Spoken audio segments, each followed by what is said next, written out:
Hello people, welcome back to my channel. तो आज हम करेंगे deduction from gross total income. Already मैंने 3-4 वीडियो अपलोड कर रखा है, तो मेक श्योर आप उसको देखते जाएं। एंड प्लीज़ अभी 10 to 12 डेज़ प्लीज़ डीटी में ही इन्वेस्ट करें, तो आपके वीडियोस के साथ साथ डीटी कंप्लीट हो जाएगा। मतलब जैसे वीडियोस अपलोड आ जाए होगा वैसे ही देख लीजिए, ताकि पाइल अप ना हो बाद में। ओके, फर्दर कुछ वीडियोस में मैं कंसेप्ट प्लस क्वेश्चंस करा रही हूँ, जिसमें मुझे लगा कि क्वेश्चंस करने के लिए आपको कंसेप्ट ऑब्वियसली वेरी नेसेसरी है। उसमें मैं कंसेप्ट प्लस क्वेश्चंस करा रही हूँ। एंड कुछ वीडियोस में सिर्फ क्वेश्चंस करा रही हूँ। जैसे फॉर एग्जांपल कैपिटल गेन हुआ, इसमें मैंने सिर्फ क्वेश्चन आंसर कराया। बट जो इनकम फ्रॉम अदर सोर्सेस हुआ या डिविडेंड इनकम वगैरह हुआ, उसमें मैं कंसेप्ट प्लस क्वेश्चंस बताऊंगी। एनआर टैक्सेशन हुआ, उसमें कंसेप्ट प्लस क्वेश्चंस बताऊंगी।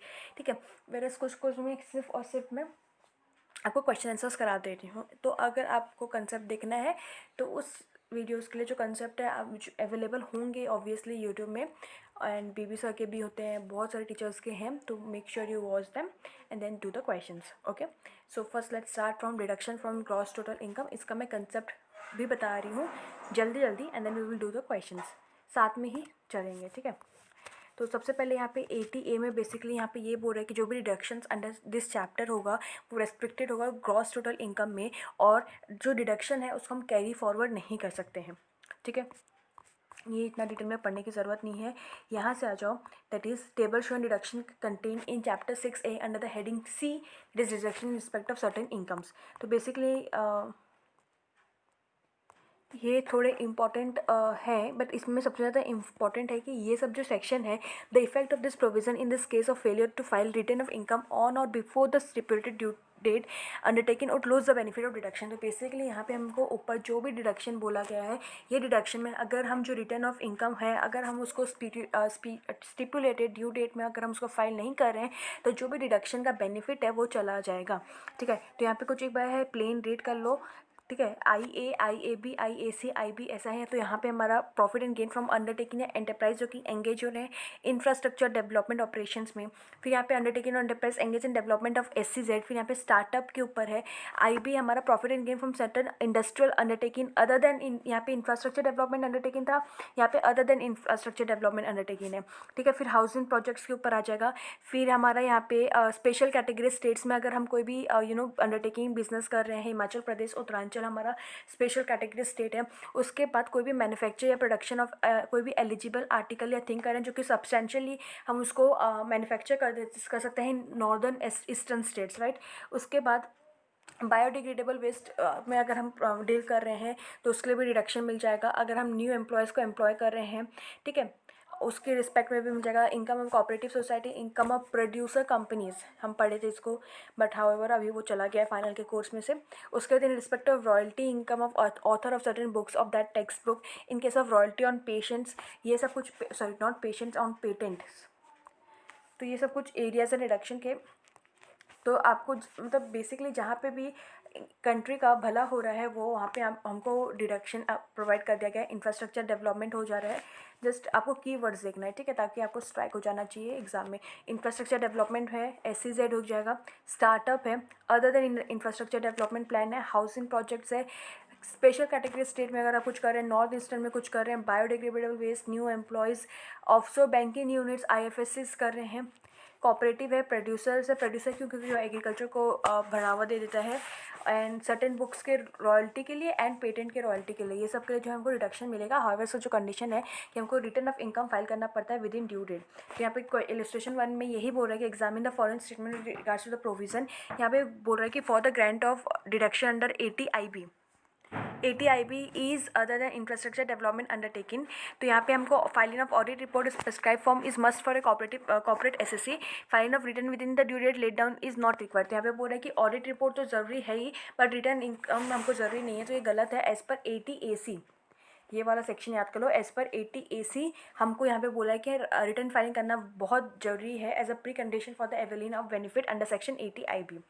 नेक्स्ट बोल रहा है कि filing of belated return under section 139(4) of the income tax act will debar an SSC from claiming deduction. तो यहाँ पे बोल रहा है कि एज पर सेक्शन 80A यहाँ पे क्वेश्चन में ये बोल रहा है कि 139(4) हमारा क्या है, बिलेटेड रिटर्न, मतलब अगर हम स्टिपुलेटेड ड्यू डेट में अगर हम फाइल नहीं कर रहे हैं तो हम बिलेटेड रिटर्न फाइल कर सकते हैं। तो क्या वो कंडीशन हमारी चले, अगर हम बिलेटेड रिटर्न फाइल कर रहे हैं तो हमको क्या रिडक्शन मिलेगा। तो यहाँ पे बता रहा है कि एज पर 80A से जो एसएससी है उसको रिटर्न ऑफ इनकम फर्निश करना है on due date that is 139(1) में करना है to be eligible to claim deduction. तो यहाँ पे वो बिलेटेड रिटर्न फाइल किया, देयरफॉर ये नहीं होगा। ओके, नेक्स्ट यहाँ पे आ जाते हैं अब इंपॉर्टेंट जो डिडक्शंस जो जरूरी रहते हैं वो पढ़ लेते हैं। फर्स्ट है हमारा 80C। नाउ सबसे पहली चीज़ यहाँ पे ये रखना है कि इसमें एलिजिबल आपके एलिजिबल एसएससी कौन है। तो दो एलिजिबल एसएससी हैं 80C के लिए, एक इंडिविजुअल हुआ और एक HUF हुआ, ठीक है। और इसमें जो अमाउंट ऑफ डिडक्शन है वो टोटल 1,50,000 है, मतलब 1,50,000 मैक्सिमम डिडक्शन मिलेगा। तो अगेन इंडिविजुअल और HUF के लिए है और मैक्सिमम परमिसिबल डिडक्शन हमारा अंडर 80C 1,50,000 है। नाउ क्या चीज़ में रिडक्शन मिलेगा, अगर वो लाइफ इंश्योरेंस पॉलिसी में प्रीमियम पे कर रहे हैं तो उसका रिडक्शन मिलेगा। Premium paid on in respect of life insurance policy, इसके साथ आपको एक एग्जाम्पशन भी कराया है 10(10)D में। यहाँ पे ये बोल रहा है कि जिसको भी रिसिप्ट हो रहा है लाइफ इंश्योरेंस पॉलिसी से वो हमारा क्या हो जाएगा, वो हमारा एग्जेम्प्ट हो जाएगा। मतलब अगर हमको लाइफ इंश्योरेंस पॉलिसी में कोई भी सम रिसिप्ट हो रहा है इंक्लूडिंग कोई वे ऑफ बोनस या, तो उसको हम हमारी टोटल इनकम में इंक्लूड नहीं करेंगे। Now premium paid in respect of life insurance policy कितने हद तक हमारा हमको डिडक्शन मिलेगा। तो इसमें बेसिकली कुछ डेट वाइज फॉर्मेट्स दिया गया है। यहाँ पे हमको ये बोला गया है, अभी हम पहले डिडक्शन में ही फोकस करते हैं ज़्यादा। तो यहाँ पे सबसे पहले अगर हमारी जो पॉलिसी ली हुई थी, ये वाला मत पढ़ो, यहाँ से ही पढ़ो। अगर हमारी जो पॉलिसी ली हुई थी वो बिटवीन 1/4/2003 से लेके 31 मार्च 2012 तक ली थी। दैट मीन्स अगर हमारी जो पॉलिसी ली हुई थी वो बिफोर 31 मार्च 2012 ली गई थी, मतलब बिफोर एज ऑन ओके अगर हमारी जो पॉलिसी ली हुई थी वो बिफोर 1 अप्रैल 2012 में ली गई थी, तो हमको जो डिडक्शन मिलेगा आइदर जो प्रीमियम पेड है वो मिलेगा या फिर 20% of the actual capital sum assured which ever is lower, उतना का डिडक्शन मिलेगा। डेट याद रखो 1/4/12 से पहले अगर करेंगे तो ये 20% या फिर हमारा premium paid which ever is lower है।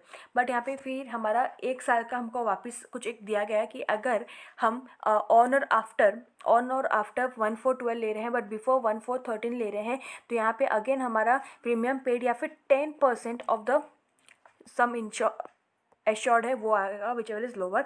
एंड अगर हम आफ्टर 1/4/2013 ले रहे हैं तो यहाँ पे हमारा प्रीमियम पेड या फिर 15% आ जाएगा, ठीक है। बट यहाँ पे क्या बोल रहा है कि if policy is issued on और आफ्टर 1/4/2013 फॉर द पर्सन जिसकी डिसेबिलिटी है, डिसेबिलिटी अंडर सेक्शन 80U है, ठीक है, या फिर पर्सन जो कि स्पेसिफाइड डिसीज जो कि 80DD भी में जो कि हम फर्दर पढ़ेंगे, जो कि 80U में जो पर्सन सीवियर डिसेबिलिटी है और 80DD में जो स्पेसिफाइड सर्विसेज है वो बंदे को वो स्पेसिफाइड सर्विसेज हैं।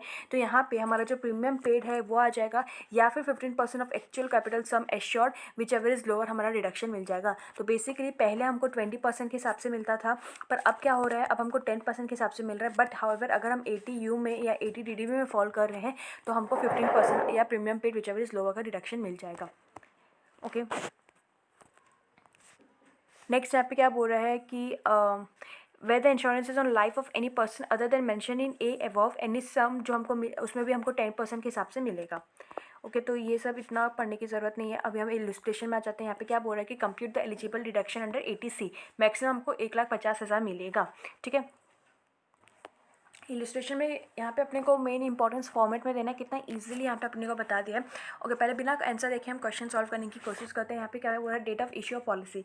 यहाँ पे ये देखो ये 1 अप्रैल 2012 का आ जा रहा है, तो यहाँ पे हमारा जो परसेंट होगा वो 20% हो जाएगा यहाँ पे, और यहाँ पे हमारा जो होगा, बट यहाँ पे 80U है तो यहाँ पे हमारा 10% हो जाएगा एंड यहाँ पे हमारा 15% हो जाएगा।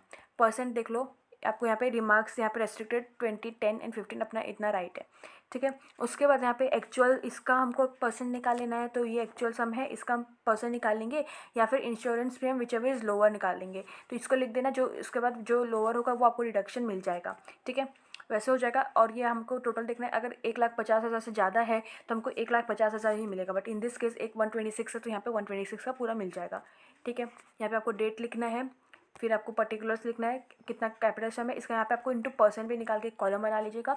Insurance premium paid which ever is lower उतना रिडक्शन मिल जाएगा, एंड कितना रिडक्शन किस परसेंट के हिसाब से हम निकाले हैं वो लिख देना है, ठीक है। नेक्स्ट है, ये तो फर्स्ट केस है टीसी में, अगर हम लाइफ इंश्योरेंस पॉलिसी का प्रीमियम पे करें तो उसमें अपने को इतना रिडक्शन मिल जाएगा। किसके लिए है ये? इंडिविजुअल और एचयूएफ के लिए है। उसके साथ अगर प्रीमियम पेड करें in respect of a contract for deferred annuity, जो कि similar to life insurance policy, मतलब सिमिलर टू इंश्योरेंस कंपनी का पॉलिसी के हिसाब से होता है बट अलग होता है थोड़ा बहुत, अगर उसमें आप प्रीमियम पे करें तो उसमें भी रिडक्शन मिल जाएगा। या फिर कोई भी sum, any sum deducted from the salary payable to a government employ for securing deferred annuity, अगर हम कंट्रीब्यूशन कर रहे हैं एसपीएफ को, सॉरी, अगर हम कंट्रीब्यूशन कर रहे हैं कोई भी प्रोविडेंट फंड को, और रिकॉग्नाइज प्रोविडेंट फंड होना चाहिए, तो उसके लिए भी हमको डिडक्शन मिल जाएगा। और जो maximum limit for deposit in PPF भी हमारा 1,50,000 है, ठीक है। मतलब अगर यहाँ पे अगेन यहाँ पे एम्प्लॉय कंट्रीब्यूशन आएगा, यहाँ पे ये वाला वर्डिंग्स पढ़ते हैं, contribution made by any provident fund set up by the central government and notified in his behalf also qualifies a reduction under 80C. Such contribution can be made in the name of individual या उसके spouse में, या फिर child of the individual में, या कोई भी HUF के मेंबर भी कर सकते हैं। अगेन इसमें जो मैक्सिमम लिमिट है वो 1,50,000 है। दैट मीन्स 80C में हमारा टोटल 80C का तो हमको हमारा 1,50,000 है, वेरएस ये वाला के लिए भी हमारे पास 1,50,000 है। क्वेश्चन करते हैं यहाँ पे हमको contribution to the public provident fund बोला है 1,50,000, तो इतना रिडक्शन तो अपने को मिल जाएगा क्योंकि 1,50,000 से एक्सिट नहीं कर रहे हैं। बट यहाँ पे ध्यान देने वाली बात है कि 80C में सिर्फ हमको 1,50,000 का ही मिलेगा। दैट मीन्स जो नेक्स्ट है उसका रिडक्शन हमको इतना नहीं मिल पाएगा। तो नेक्स्ट क्या बोल रहे हैं, इंश्योरेंस प्रीमियम पे किए हैं लाइफ ऑफ द स्पाउस में, लिए हैं 1/4/15 को, तो यहाँ पे हमको कोई भी डिसेबिलिटी नहीं है, तो यहाँ पे हमारा 10% आ जाएगा। सम एश्योर्ड है 2 लाख, 2 लाख का 10% 20,000 या फिर 25,000 विच एवर इज लोअर, जो कि हमारा 20,000 आ जाएगा। तो फर्स्ट केस में deposit provident fund 1,50,000, insurance premium 20,000, total 170 है, बट हमको maximum permissible deduction under 80C है 1,50,000, तो उतना आपको मिल जाएगा। उसके बाद कोई भी कंट्रीब्यूशन हो रहा है अप्रूव सुपर एनुएशन फंड में, उसका रिडक्शन मिल जाएगा। अगर सुकन्या समृद्धि अकाउंट जो कि अभी हाल फिलहाल में ही खुला है, हाल फिलहाल मतलब थोड़े साल पहले ही आया, पहले इसका कंसेप्ट नहीं था, उसमें अगर हम कोई भी अमाउंट डिपॉजिट कर रहे हैं तो उसका हमको क्या मिल जाएगा, उसका हमको रिडक्शन मिल जाएगा। Basically girl child of the individual और girl child for whom such individual is legal guardian, उसके लिए खोल सकते हैं सुकन्या समृद्धि अकाउंट, ठीक है। सुकन्या मतलब गर्ल ही हो गया, ठीक है। उसके बाद अगर हम नेशनल सेविंग सर्टिफिकेट में सब्सक्रिप्शन कर रहे हैं तो उसके लिए भी हमको रिडक्शन मिल जाएगा। यूनिट लिंक इंश्योरेंस प्लान्स में अगर हम कर रहे हैं, एलआईसी म्यूचुअल फंड में अगर हम कंट्रीब्यूशन कर रहे हैं, एन्यूटी प्लान ऑफ एलआईसी में अगर हम ये सब कर रहे हैं, या फिर इसको बस नाम याद रखो कि ऐसा कुछ एक नाम आएगा तो इसमें रिडक्शन मिलेगा, ऐसा बस, इसमें वो हम ऑब्वियसली पूरा याद नहीं होता। देयरफॉर जब भी इसको रीड करोगे माइंडफुली रीड करना है कि क्या क्या स्कीम्स है जिसमें अपन इन्वेस्ट करेंगे तो हमको रिडक्शन मिल जाएगा, ठीक है। हाउएवर इंस्टीट्यूट इस एरिया में ज़्यादा कन्फ्यूजन क्रिएट नहीं करता है, ठीक है, तो इसमें वो सीधा डायरेक्ट क्वेश्चन दे देता है, ठीक है। नेशनल सेविंग सर्टिफिकेट है, यूनिट लिंक इंश्योरेंस प्लान है, unit link insurance plan for LIC mutual fund है, अप्रूव एन्युटी प्लान है। उसके बाद यहाँ पे subscription towards notified unit of mutual fund UTI है, या फिर pension fund setup by mutual fund या यूटीआई है। ये सब हमको कुछ एक स्कीम्स दे जाएगी, इसमें अगर आप डिपॉजिट करोगे तो यहाँ पे आपको क्या नहीं मिलेगा, यहाँ पे आपको क्या मिल जाएगा, रिडक्शन मिल जाएगा। उसके बाद अगर आप नेशनल हाउसिंग बैंक में कंट्रीब्यूशन कर रही हैं तो उसके लिए भी आपको मिल जाएगा। कुछ नोटिफाइड डिपॉजिट स्कीम्स है, ठीक है, इसको एक बार जस्ट प्लेन रीड करना है आपको, इतना कुछ अंदर से नहीं जाना है। पब्लिक ये सब आपका जो नोटिफाइड डिपॉजिट स्कीम है उसमें आप इन्वेस्ट कर रहे हैं तो आपको क्या मिल जाएगा, रिडक्शन मिल जाएगा। ये इंपॉर्टेंट है। यहाँ पे क्या बोल रहा है कि payment of tuition fees to any university, college, school और other education institution within India for full time education for maximum 2 children, आपको रिडक्शन मिलेगा। अगर आपके 3 बच्चे हैं तो आपको 2 बच्चे का ही डिडक्शन मिलेगा, तीनों का नहीं मिलेगा।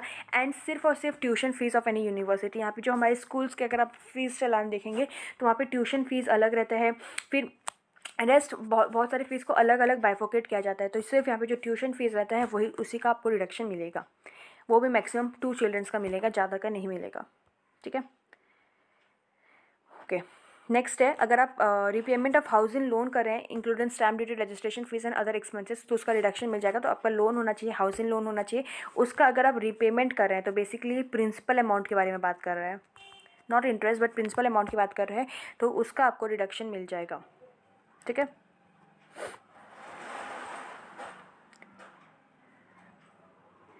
ओके यहाँ पे ये क्या बोल रहा है, inadmissible payment, however following amount do not qualify for rebate. यहाँ पे हमको फॉलोइंग अमाउंट पे अपने को डिडक्शन नहीं मिलेगा। वो है admission fees, cost of share and initial deposit which a share holder of a company और a member of cooperative society has to pay for becoming a share holder और a member. तो member या share holder बनने के लिए जो आपको fees देना पड़ रहा है, एडमिशन फीस वगैरह, वो उसमें आपको डिडक्शन नहीं मिलेगा। नेक्स्ट है an expenditure respect which deduction is allowed under section number 24 housing property वाला है। Condition of any additional alteration और renovation of repair of the house property, मतलब ये बेसिकली आपको हाउसिंग लोन के बारे में ही बता रहे हैं कि इस सब में अगर आप कुछ इन्वेस्ट कर रहे हैं, इसमें कुछ अपने पैसे एक्सपेंसेस किए हैं, तो उसका आपको रिडक्शन नहीं मिलेगा। ओके नेक्स्ट, यहाँ पे आपको याद रखना है कि स्टैम्प ड्यूटी और रजिस्ट्रेशन फीस का भी आपको रिडक्शन मिल जाएगा अगर आप उस अपने हाउस प्रॉपर्टी एक्वायर किया है तो। ओके उसके बाद है subscription to certain equity shares या डिवेंचर में हम पढ़ेंगे। तो इसमें हमारा सर्टेन यूनिट और म्यूचुअल फंड है, नाबार्ड होता है, सीनियर सिटीजन सेविंग स्कीम्स होते हैं, ठीक है। फिक्स डिपॉजिट अगर हम पोस्ट ऑफिस से या बैंक से कर रहे हैं, ये सब में हमको क्या मिल जाता है, इसमें हमको यूटीआई, हमने notified person scheme of UTI या म्यूचुअल फंड हमने ये पढ़ लिया है, ठीक है। तो ये सब में हमको क्या मिल जाता है, ये सब में हमको रिडक्शन मिल जाता है। तो यहाँ पे यही फर्दर यही सब बोल रहा है। यूनिट ऑफ म्यूचुअल फंड है, इन्वेस्टमेंट 5 ईयर टर्म जो मैंने अभी जस्ट बताया वो पोस्ट ऑफिस वाला, ठीक है। मैक्सिमम लिमिट हमारा 1,50,000 अगेन है। उसके बाद जो नाबार्ड मैंने बताया senior citizen savings scheme rules just बताया। Post office time deposit 5 years के लिए होता है। ये सब हमारा क्या है, इसमें हमको रिडक्शन मिल जाएगा। नाउ यहाँ पे पर हम ये वाला पढ़ते हैं डिटेल में, क्योंकि ये इसमें अमेंडमेंट है तो क्वेश्चन आने का बहुत चांसेस है न्यू पेंशन स्कीम में। ओके ये एनपीएस के बारे में बताऊंगी क्योंकि हम इसको रीड करेंगे विद 80cc-D। उससे पहले यहाँ पे एक 80cc है, वो पढ़ लेते हैं। सॉरी 80cc है। तो यहाँ पे basically contribution to pension fund of LIC और अदर इंश्योरेंस कंपनी का पेंशन फंड में है। तो ये सिर्फ और सिर्फ यहाँ पे आपको एक ही ध्यान देना है कि ये सिर्फ और सिर्फ इंडिविजुअल के लिए है एंड मैक्सिमम 1.5 लाख का ही डिडक्शन है, ठीक है। 80CCC में सिर्फ इंडिविजुअल के लिए है एंड अगेन 1.5 लाख का ही डिडक्शन है यहाँ पे आपको, ठीक है। यहाँ पे एक रजिस्ट्रेशन छूट गया, चलो कर लेते हैं। यहाँ पे क्या बोल रहा है कि मिस्टर ए एज्ड है 40 ईयर्स का और उन्होंने लॉटरी इनकम अर्न किया है। ओके यहाँ पे मैं आपको एक कंसेप्ट बताई हूँ कि नहीं बताई हूँ, आई डोंट नो। तो यहाँ पे जब भी हम डिडक्शन लेते हैं, इस पर हमको जो डिडक्शन होता है वो अलाउ नहीं होता है विद रिस्पेक्ट टू LT जो स्पेशल इनकम होती है हमारी, long term capital gain, short term capital gain, ठीक है। उसके बाद हमारा 111A, AAA, 112A जो हम कैपिटल गेन में पढ़ेंगे, ठीक है। हमारे स्पेशल इनकम्स कुछ होती हैं, उन पे ये डिडक्शन नहीं होता है। तो ये जो लॉटरी विनिंग का इनकम है, ये भी हमारी स्पेशल इनकम होती है। विनिंग ऑफ लॉटरीज हमारी स्पेशल इनकम्स होती हैं, तो इसमें हमको डिडक्शन नहीं मिलता है। और यहाँ पे बोल रहा है कि 1,20,000 हमारा लॉटरी इनकम है और यहाँ पे जो इंटरेस्ट ऑन फिक्स डिपॉजिट है 30,000 है। उसने 10,000 इन्वेस्ट किया पब्लिक प्रोविडेंट फंड में, रिडक्शन मिलेगा कि नहीं बताओ, किस 80C के हिसाब से मिलेगा। National saving certificate again 80C के हिसाब से मिलेगा। तो आपको टोटल इनकम पूछ रहा है, तो सबसे पहले आपको इनकम फ्रॉम अदर सोर्सेज में ही आएगा ये दोनों, फिक्स डिपॉजिट और 1,20,000 हमारा स्पेशल इनकम में डिडक्शन नहीं मिलेगा, बट ग्रॉस टोटल इनकम में तो वो इंक्लूड होगा ही। तो 1,50,000 आएगा ही। और अपने को पता है कि हमारा जो रिडक्शन है वो एक्सिड नहीं होना चाहिए ग्रॉस टोटल इनकम से। यहाँ पे अभी अपने को रिडक्शन मिल जाएगा चैप्टर 6A के हिसाब से अंडर 80C 10,000 एंड 24,000 के हिसाब से, ठीक है, जो कि क्यूमुलेटिवली मिला के 34,000 हो जाएगा। नाउ यहाँ पे क्या बोल रहा है, अब यहाँ पे ये देखो, हमने ऑलरेडी क्या पढ़ा, हमने ये पढ़ा कि हमारा जो भी डिडक्शन का अमाउंट है वो एक्सीड नहीं होगा हमारे ग्रॉस टोटल इनकम से। और सेकंड चीज़ हमने ये यहाँ पे ये पढ़ा कि ये जो लॉटरी इनकम है ये हमारा स्पेशल इनकम है, तो इसमें अपने को कोई रिडक्शन नहीं मिलेगा। तो अगर हमको इसमें कोई रिडक्शन नहीं मिलेगा, फॉर सपोज हम इसको काट दे रहे हैं, तो अब हमारा ग्रॉस टोटल इनकम कितना हुआ, 30,000 हुआ। लॉटरी इनकम में अपने को कोई भी डिडक्शन नहीं मिलेगा, तो समझ लो ये है ही नहीं। अभी हमारा ग्रॉस टोटल इनकम हुआ 30,000 और हमारा जो टोटल डिडक्शन हमको मिल रहा है वो 34,000 है। तो ये एक्सिट हो जा रहा है ग्रॉस टोटल इनकम से, तो हमारा जो डिडक्शन होगा वो रिस्ट्रिक्टेड टू 30,000 होगा। तो हम यहाँ पे ये मान लेंगे कि हमारा ग्रॉस टोटल इनकम 150,000 है और उस 1,50,000 और उसमें को डिडक्शन सिर्फ 30,000 का है, तो हमारा टोटल इनकम 1,20,000 है। इसलिए आपको यहाँ पे जो भी आपको स्पेशल इनकम्स रहते हैं उसको आपको ध्यान देना है, ठीक है। यहाँ पे वही बोल रहा है कि हमको यहाँ पे long term capital gain, short term capital gain ये वाले नहीं लेना है, देयरफॉर ये 30,000 से ही रेस्ट्रिक्टेड होगा, ठीक है। 80CCC से मैंने बताया इंडिविजुअल एंड 1.5 लाख का ही रिडक्शन मिल जाएगा। नाउ कमिंग टू 80CCD को मैं अच्छे से एक्सप्लेन की हूँ यहाँ पे। हैंड राइटिंग थोड़ा अच्छा नहीं है क्योंकि I don't have any pen to write here, I just use my hands and everything, so थोड़ा सा बेयर कर लीजिए उससे। नाउ सबसे पहले हम पढ़ते हैं national new pension scheme, very important, इसमें अमेंडमेंट भी है एंड बहुत सारे लिमिट्स हैं। 80CCD। तो यहाँ पे आपको दो बाइफोकेट करना है। अगर कंट्रीब्यूशन कर रहा है, कैसा कंट्रीब्यूशन, अगर यहाँ पे जो भी कंट्रीब्यूशन हो रहा है वो अंडर वो मतलब जो कंट्रीब्यूशन कर रहा है वो कौन कर रहा है, वो एम्प्लॉय कर रहा है, सॉरी वो एम्प्लॉय कर रहे हैं। और एक जगह हमारा आ जाएगा कि वो नॉन एम्प्लॉय कर रहे हैं, मतलब वो एम्प्लॉय नहीं है। अगर कोई भी नॉन एम्प्लॉय कंट्रीब्यूट कर रहा है amount towards new pension scheme, तो उसको डिडक्शन मिलेगा। कितना मिलेगा, again with respect to gross total income ही मिलेगा। यहाँ पे उसका डिडक्शन का अमाउंट जितना वो उसने इन्वेस्ट किया है, जितना अमाउंट वो इन्वेस्ट किया है, और उसके बाद हमको क्या करना है, हमको ग्रॉस टोटल इनकम का 20% ले लेना है। बट ये जो होगा ये और उसमें जो विचएवर इज़ लोअर है वो हमारा हो जाएगा। ठीक है, एक बार मैं आपको फिर से बताती हूँ। 80CCD में हमारे कंट्रीब्यूशन करने वाले बेसिकली 3 लोग हैं। यहाँ पे मैं 2 लोग का बाइफोकेट क्यों, एक तो हमारे नॉन एम्प्लॉय होंगे और एक हमारे एम्प्लॉय ने कंट्रीब्यूशन दिया है। तो पहले अगर नॉन एम्प्लॉय कंट्रीब्यूशन दिए हैं तो जितना अमाउंट वो इसमें कंट्रीब्यूट किए हैं वो अमाउंट, या फिर ग्रॉस टोटल इनकम जितना हो रहा है उसका 20% विच एवर इज़ लोअर का रिडक्शन मिल जाएगा। But this is again with respect to 1.5 lakh. यहाँ पे आपने को ये जो रिडक्शन मिलेगा ये 1.5 लाख मैक्सिमम मिलेगा। उसके साथ साथ यहाँ पे ये सबसे इंपॉर्टेंट है कि 50,000 का एडिशनल आपको रिडक्शन मिलेगा and this 50,000 is not subjected to 1.5 lakh. मतलब अगर इतना मिला के अपने को विद रिस्पेक्ट टू सपोज अपने को 1.5 लाख मिला और यहाँ पे अपने को एडिशनल 50,000 मिलेगा, दैट इज़ अपने को 2 लाख का रिडक्शन मिल जाएगा अगर कोई नॉन एम्प्लॉय ने कंट्रीब्यूशन किया towards new pension scheme. In case अगर कोई एम्प्लॉय ने कंट्रीब्यूट किया है तो यहाँ पे उस एम्प्लॉय को ऑब्वियसली सैलरी मिलेगा। तो जितना अमाउंट वो इन्वेस्ट कर रहे हैं और 10% salary which ever is lower again with respect to 1.5 lakh and उसमें 50,000 का आपको क्या मिल जाएगा, एडिशनल डिडक्शन मिल जाएगा। ये केस कब होगा, ये केस कब होगा, यहाँ पे अगर आपका एम्प्लॉय या एम्प्लॉयर कंट्रीब्यूट कर रहे हैं। तो ये जो केस है ना, ये मैं आपको बता देती हूँ, ये 80CCD1 में है। अब मैंने ये बात क्यों बताया मैं आपको बाद में बताऊंगी, बट यहाँ पे याद रखना है ये 80CCD1 के बारे में बात कर रहे हैं ना। यहाँ पे 80CCD2 में बात कर रहे हैं कि अगर हमारा सेंट्रल गवर्नमेंट कंट्रीब्यूट कर रहा है तो आपको यहाँ पे एज इट इज़ अमाउंट जितना है वो आ जाएगा, और यहाँ पे जो 10% सैलरी है उसकी जगह 14% सैलरी आ जाएगा विच एवर इज़ लोअर। यहाँ पे ध्यान देने वाली बात है कि मैंने यहाँ पे विद रिस्पेक्ट टू 1.5 लाख लिखा है, विद रिस्पेक्ट टू 1.5 लिखा है, यहाँ पे मैंने नहीं लिखा है। दैट मीन्स यहाँ पे 1.5 लाख की कोई लिमिट नहीं है, जितना आप अमाउंट है और जितना 14% salary which ever is lower उसमें आपको क्या हो जाएगा, डिडक्शन मिलेगा।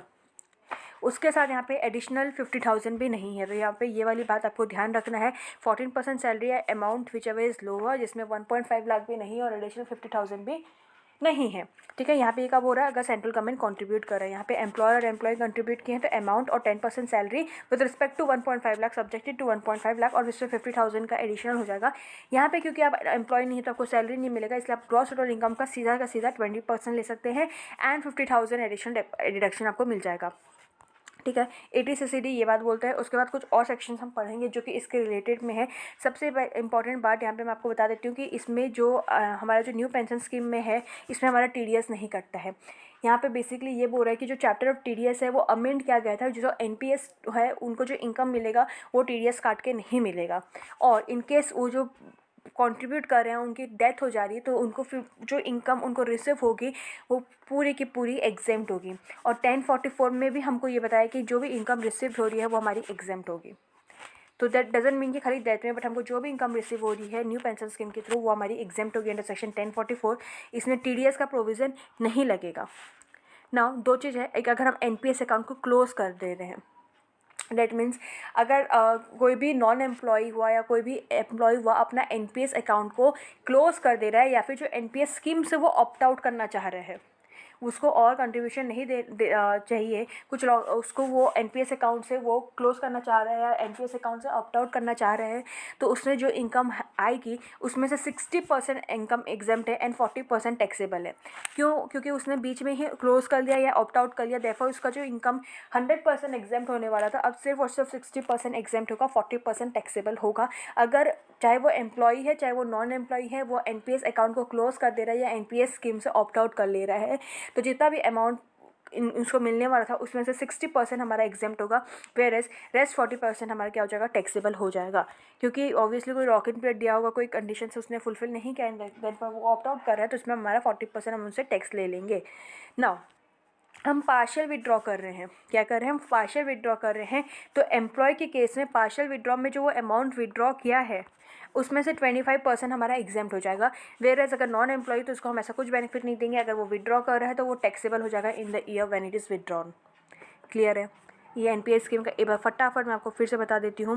यहाँ पे सबसे पहले नॉन एम्प्लॉयज़ के लिए अमाउंट या जीटीआई का 20% subjected to ₹1.5 lakh, but additional 50,000 का मिलेगा। एम्प्लॉयज़ के लिए अगर एम्प्लॉय और एम्प्लॉयर दोनों कंट्रीब्यूट कर रहे हैं तो यहाँ पे आपको अमाउंट या फिर 10% of the salary with respect to 1,50,000 या और एंड 50,000 का एडिशनल डिडक्शन मिलेगा। वेयरएज अगर सेंट्रल गवर्नमेंट कर रहा है तो उसको 50,000 का एक्स्ट्रा नहीं मिलेगा, उसको 1.5 लाख का लिमिट भी नहीं देखना, जितना अमाउंट है 14% salary which ever is lower है। उसके बाद उनको टीडीएस नहीं करना है, उनका जो इनकम एग्जाम्प्ट है अगर वो क्लोज कर रहे हैं तो 60% टैक्स एग्जाम्प्ट हो जाएगा, 40% टैक्सेबल हो जाएगा। पार्शियली विड्रॉ कर रहे हैं तो ये जो एम्प्लॉयज़ हैं उनको 25% का एग्जाम्पशन मिलेगा, वेरस नॉन एम्प्लॉयज़ को कोई भी एग्जाम्पशन नहीं मिलेगा। जिस ईयर वो विड्रॉ कर रहे हैं उस ईयर में उनको क्या करना पड़ेगा, उनको टैक्स पे करना पड़ेगा। तो this was your total new pension scheme. तो एक बार आप अगर चाहें तो इसको लिख लीजिए, ठीक है। देखिए यहाँ पे बस स्क्रीनशॉट ले लीजिए अगर हैंडराइटिंग समझ में आया तो, ठीक है, नहीं तो वीडियो पॉज करके एक बार लिख लीजिए कि ये है एंड सेकंड हमारा ये है। ओके, तो ये हमारा टोटल न्यू पेंशन स्कीम के ऊपर था। अभी हम उससे क्वेश्चंस करते हैं, देखते हैं। बहुत ही अच्छा क्वेश्चन है, इलस्ट्रेशन नंबर 5 आ जाओ पेज नंबर 21 में। इलस्ट्रेशन नंबर 5 मार्क कर लो, बहुत ही अच्छा क्वेश्चन है, ठीक है, पढ़ें। ओके, यहाँ पे क्या बोल रहे हैं, basic salary of mister A. सबसे पहले basic salary of mister A हमारा 1 लाख पर मंथ है, तो टोटल सैलरी बेसिक सैलरी हमारा 12 लाख पर ईयर है। Okay, he is entitled to a dearness allowances which is 40% of the basic salary, but 50% of dearness allowance from parts of the pay for the retirement benefit. मतलब यहाँ पे basically ये बोल रहे हैं कि 40% डियरनेस अलाउंस मिलेगा, बट जो 20% मिलेगा वो रिटायरमेंट बेनिफिट्स मतलब रिटायरमेंट के टाइम मिलेगा। अभी सिर्फ और सिर्फ 50% ही मिलेगा, मतलब 40% में जो 20% मिलेगा अभी, और 20% हमको मिलेगा बाद में, ठीक है। अभी यहाँ पे सबसे ये इंपॉर्टेंट लाइन है कि वो कंट्रीब्यूट कर रहा है 80CCD में, मतलब न्यू पेंशन स्कीम में कंट्रीब्यूट कर रहा है 15% ऑफ हिज बेसिक सैलरी, ठीक है। तो हमको टैक्स ट्रीटमेंट बताना है 15%। एक बार क्वेश्चन को समरी कर लो। 1 लाख पर महीना उसको बेसिक सैलरी है, 40% डियरनेस अलाउंस है जो कि अभी 20% मिलेगा, 20% बाद में मिलेगा। और जितना भी उसका सैलरी है, उसका जितना भी बेसिक सैलरी है, अरे उसका जितना भी बेसिक सैलरी है उसका 15% वो कंट्रीब्यूट कर रहा है 80CCD में। सबसे पहले सेक्शन नंबर 17 का रेफरेंस आ रहा है कि जो 15% ऑफ बेसिक सैलरी, यहाँ पे ध्यान दो ये बेसिक सैलरी बोल रहा है, इसमें डियरनेस अलाउंस हम इंक्लूड नहीं करेंगे। तो 15% ऑफ 12 लाख, क्योंकि 1 लाख इंटू 12 12 लाख, 15% ऑफ 12 लाख को मतलब 1,80,000 हमारा अमाउंट ऑफ कंट्रीब्यूशन है, ठीक है। And as per section number 17 जो हमने अमाउंट ऑफ कंट्रीब्यूशन किया है उसको हम सैलरी में इंक्लूड करें, ठीक है। तो अभी तक क्या क्लियर हुआ अपना अभी तक अपना ये क्लियर हुआ कि 15% ऑफ बेसिक सैलरी 1,20,000 का 1,80,000 है, उसको हम एज पर सेक्शन नंबर 70 हम ट्रीट करेंगे सैलरी में, ठीक है।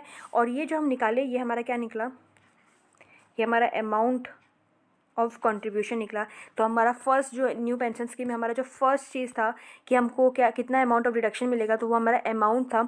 एंड अगर वो एम्प्लॉय तो 10% था ऑफ द सैलरी। ओके, तो अमाउंट हमको एक लिमिट चाहिए विच एवर इज लोअर, तो हमको एक अमाउंट का लिमिट चाहिए और हमारा अमाउंट है 1,80,000। क्लियर है। नेक्स्ट यहाँ पे बोल रहे हैं कि मिस्टर ए कंट्रीब्यूशन हमारा कितना टू, मतलब यहाँ पे मिस्टर ए एम्प्लॉई है तो उसको कंट्रीब्यूट कितना कर सकता है 80CCD में। अमाउंट जो भी कंट्रीब्यूट करेगा उसमें से उसको रिडक्शन मिलेगा 10% of basic salary, 10% of salary का रिडक्शन मिलेगा, या फिर जितना अमाउंट वो दिया है उसका रिडक्शन मिलेगा which ever is lower, but this will be subjected to ₹1,50,000। उसके साथ साथ 50,000 एडिशनल रिडक्शन मिलेगा। ओके, तो यहाँ पे mister A contribution to pension scheme is allowable as deduction under 80CCD 1, 10% of salary मिलेगा। एंड यहाँ पे सबसे इंपॉर्टेंट अगेन, ये जो सैलरी है ये हमारा बेसिक प्लस डियरनेस अलाउंस है, ठीक है। यहाँ पे हमने सिर्फ 15% ऑफ बेसिक सैलरी लिया, क्योंकि क्वेश्चन में 15% ऑफ बेसिक सैलरी लिया था, बट जब हमको 10% ऑफ सैलरी हमको जितना रिडक्शन मिलेगा उसमें सैलरी में डियरनेस अलाउंस इंक्लूड होगा। तो यहाँ पे अपन सबसे पहले टोटल सैलरी निकालेंगे for the purpose of 80CCD। तो यहाँ पे अपना 1 लाख इंटू 12 12 लाख, और 40% हमको है, बट उसमें से सिर्फ 20% अपने को अभी मिलेगा, 20% बाद में मिलेगा, तो 2,40,000 हमने किया है। तो टोटल हमारा फॉर 80 CCD इज़ 14,40,000। ठीक है, अब हमको 80 CCD 1 में अपने को रेस्ट्रिक्टेड है 10% ऑफ सैलरी और रुपीज़ 1,80,000। ठीक है, तो यहाँ पे अपना एक विचएवर इज लोअर, तो अपना लोअर है इतना 144। नाउ नेक्स्ट इज़ कि अब ये 1,50,000 से कम है। ठीक है, कम है, तो अपना यहाँ पे आ गया। नेक्स्ट यहाँ पे अपने को ये जो देखना है कि अपने को 50,000 एडिशनल मिलने वाला था, बट ऑब्वियसली आपका अमाउंट ऑफ कंट्रीब्यूशन से वो एक्सीड नहीं करना चाहिए। नो डाउट कि 50,000 आपका 1.5 लाख का लिमिट नहीं है। ठीक है, बट आपका अमाउंट ऑफ डिडक्शन से एक्सीड नहीं करना चाहिए, ये सबसे इंपॉर्टेंट बात है इस क्वेश्चन में। तो यहाँ पे जो डिडक्शन 50,000 मिलने वाला था, बट हमारे पास टोटल 1,80,000 है, तो 1,80,000 माइनस 14,40,000, तो यहाँ पे सिर्फ और सिर्फ 36,000 आ जाएगा। क्लियर है? ये इसको 1,80,000 से इसको माइनस करो, तो यहाँ पे सिर्फ 36,000 का अपना आ जाएगा। एक बार पॉज करके इसको पढ़ो। ठीक है, तो इसमें क्या क्या पढ़े? सबसे पहले हमको अमाउंट ऑफ कंट्रीब्यूशन हमने निकाला, उसके बाद हमने सैलरी फॉर 80 CCD निकाला, उसके बाद हमने 10% ऑफ सैलरी निकाला, एंड जो कि और the amount which ever is lower है, और एडिशनल जो हम 50,000 देंगे, बट अपने को ये ध्यान देना है कि वो अमाउंट ऑफ कंट्रीब्यूशन से ज़्यादा नहीं होना चाहिए, तो देयरफॉर सिर्फ और सिर्फ 36,000 आएगा। ओके, नेक्स्ट यहाँ पे और कुछ बोल रहे हैं क्या? यहाँ पे इतने सी पॉइंट भी यहाँ पे दिया है। हाँ, यहाँ पे वो एम्प्लॉयर कंट्रीब्यूशन के बारे में भी दिया है। Employer contribution pension again 10% of salary होगा, जो डिडक्शन होगा will be restricted to 144 even though and the entire employer contribution of 1,80,000 is included in salary. तो ये सेम है। ठीक है, यहाँ पे सेंट्रल गवर्नमेंट के बारे में नहीं दिया, तो यहाँ पे अपना 14% ऑफ सैलरी नहीं आएगा। रजिस्ट्रेशन नंबर 6 आता है, जो gross total income of mister x for the assessment year 2021 is 8 lakh. He has made the following investment payment during the financial year 1920। PPF में कंट्रीब्यूट किया है 1,10,000। पेमेंट ऑफ ट्यूशन फीस हमको 2 child के लिए मिलेगा। For education his son 45,000। Repayment of housing loan taken from Standard Chartered bank 25,000 and contribution to approve fund of LIC। तो यहाँ पे पहले अगर आप देखेंगे तो डिडक्शन आपको यहाँ पे इतना तक तो 80C में आ जाएगा 1,10,000, 145,000 एंड 25,000, जो कि 1,80,000 है। एंड देन क्योंकि वो रेस्ट्रिक्टेड टू 1,50,000 है, तो यहाँ पे आपको ये 1,50,000 आ जाएगा। ठीक है, अब 80CCC में हमने पढ़ा है कि पेंशन स्कीम है ना, और ये LIC का है, तो अपन 80CCC में पढ़े हैं। ठीक है, और 80CCD में हमने न्यू पेंशन पढ़ा है, और जो बाकी जो पेंशन ऑफ LIC है वो 80CCC में है। तो इसमें भी हमको 1,50,000 का लिमिट है, और यहाँ पे अपने इन्वेस्ट किए हैं 1,05,000, तो अपने को पूरा डिडक्शन मिल जाएगा। तो टोटल डिडक्शन अपने को ये मिलेगा 1,50,000 प्लस 105, जो कि 255 में मिलेगा। ठीक है, उसके बाद यहाँ पे मैं आपको एक चीज़ और बताना चाहती हूँ, जो कि हम बाद में पढ़ेंगे। अभी मैं पढ़ती हूँ, रुको। I guess we missed it, right? यहाँ पे आपको एक और दिया है, मैं शायद उसको आपको बता ही नहीं।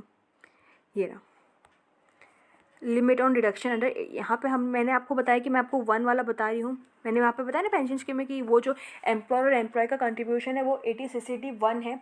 तो उसका जो रेलेवेंस है वो यहाँ है कि जो 80C का है डिडक्शन, जो 80CCC का डिडक्शन है, और जो 80CCD 1 का जो डिडक्शन है, उसमें टोटल मिला के अपन सिर्फ और सिर्फ 1,50,000 का डिडक्शन ले सकते हैं।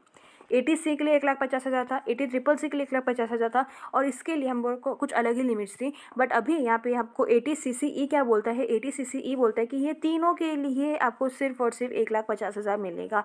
यहाँ पे हम 80CCD 1 के बारे में बात कर रहे हैं। ठीक है, जो कि आपका यहाँ पे 10% of salary and 20% of GTI का केस है।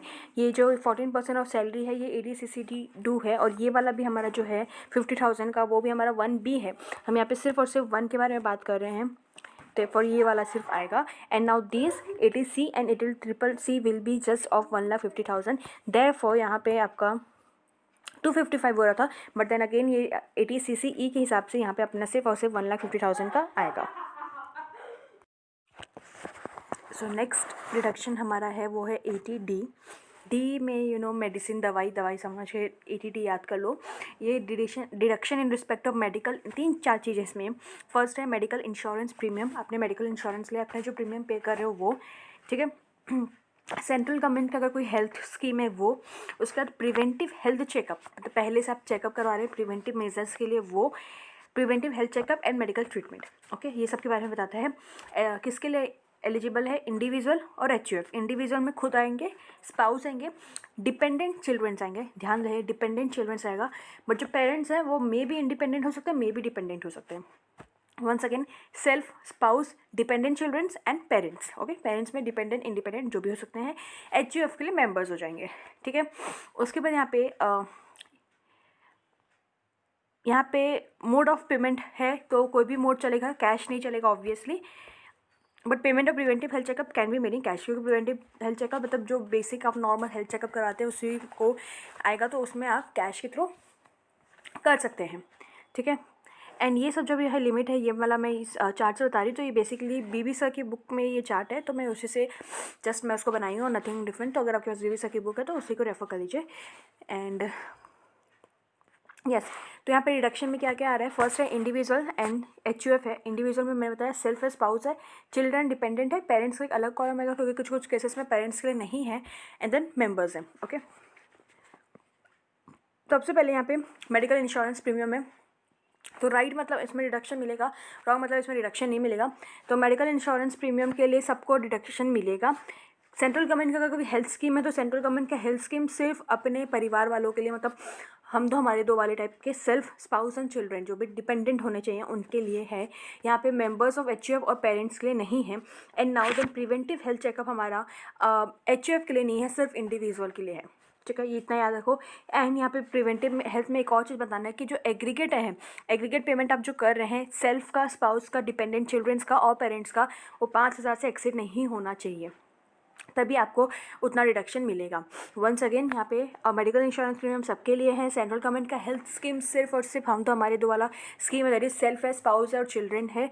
एंड यहाँ पे प्रिवेंटिव हेल्थ चेकअप एचयूएफ के लिए नहीं, इंडिविजुअल के लिए है।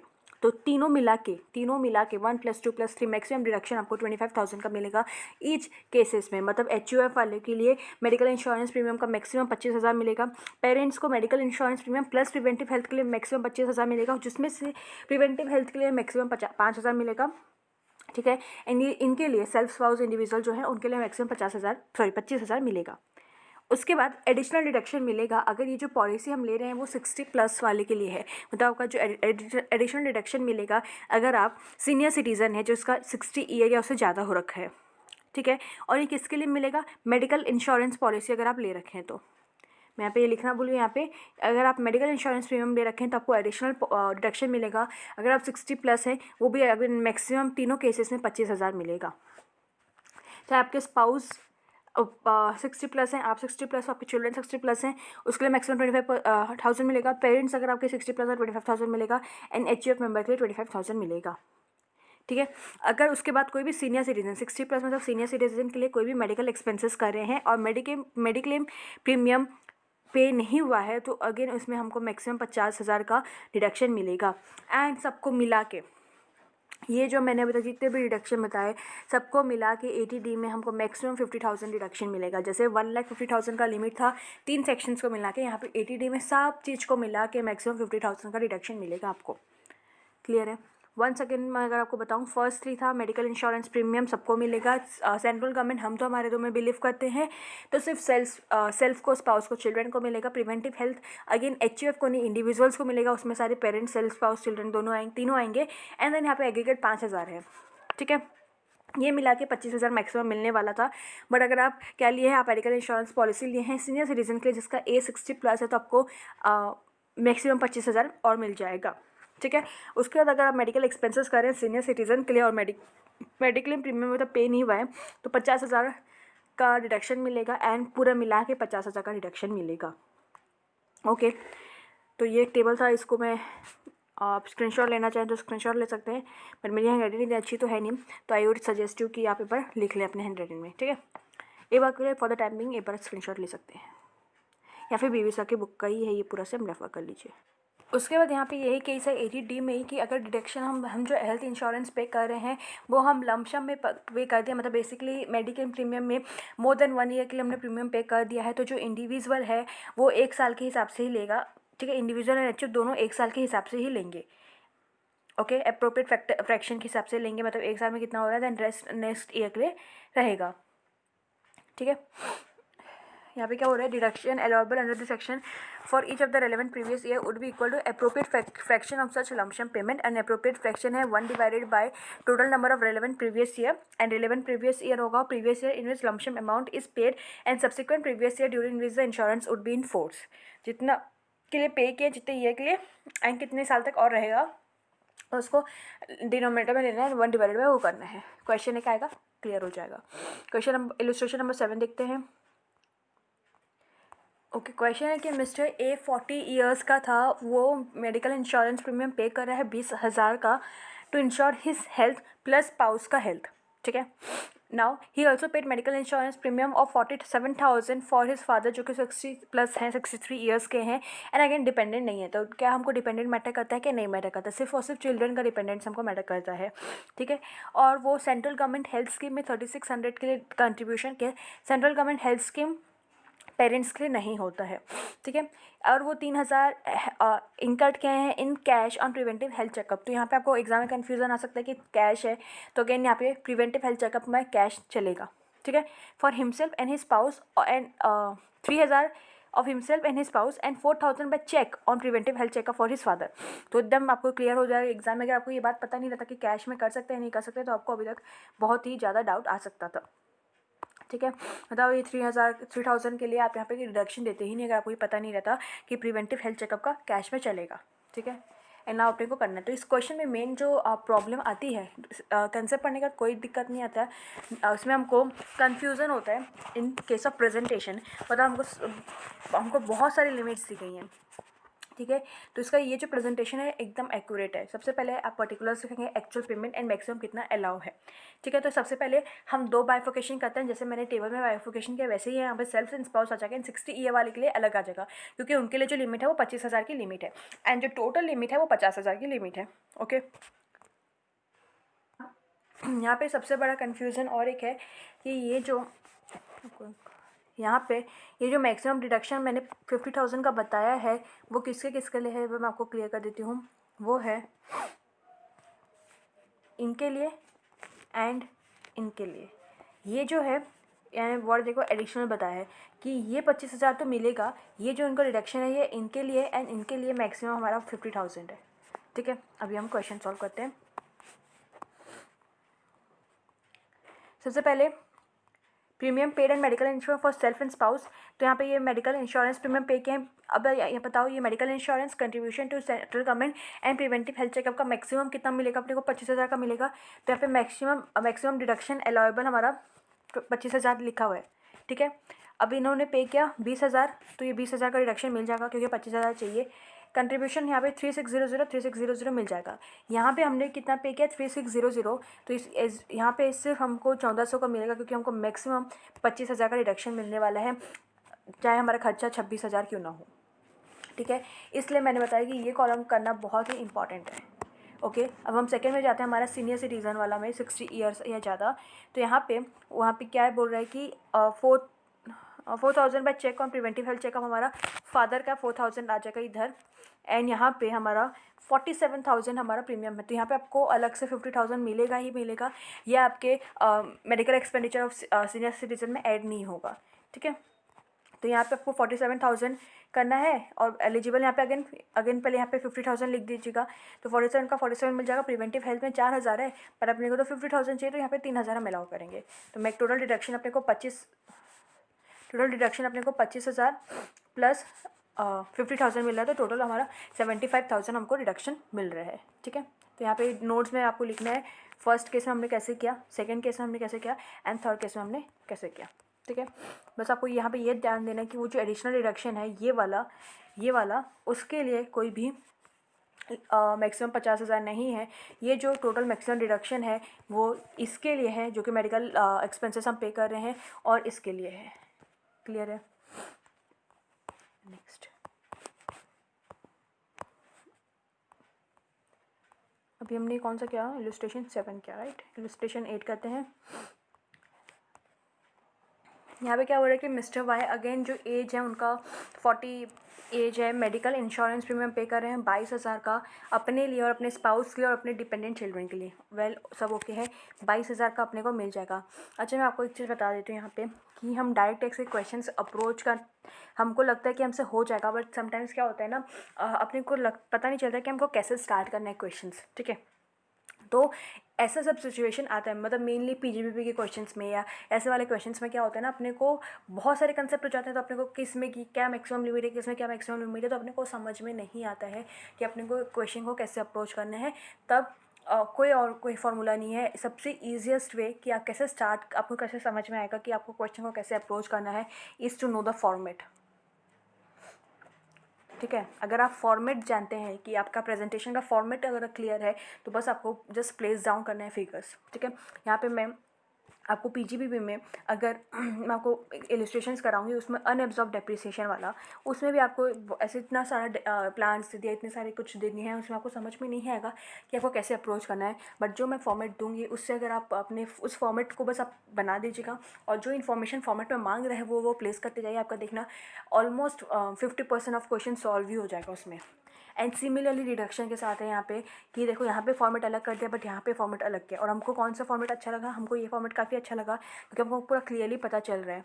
तो आई वुड सजेस्ट कि अगर रिडक्शन के हैं तो ऐसे फॉर्मेट जरूर से कीजिए। इससे पहले भी हमने पढ़ा है, उससे भी हमने एटीसी वाले में भी हमने ऐसा फॉर्मेट पढ़ा कि आपको ऑलरेडी बता दिया कि कितना परसेंट वो लाइफ इंश्योरेंस पे इंश्योरेंस का प्रीमियम पे करने के लिए हमको अच्छा फॉर्मेट बताया था, ठीक है। तो अगर आपको फॉर्मेट पता रहेगा ना तो आपका जो आपको ज़्यादा टाइम स्पेंड नहीं करना पड़ेगा कि आप क्वेश्चन को कैसे अप्रोच करें, फॉर्मेट ड्रॉ करें एंड जो जो इन्फॉर्मेशन फॉर्मेट में मांग रहे हैं वो पहले पुट ऑन कर लें।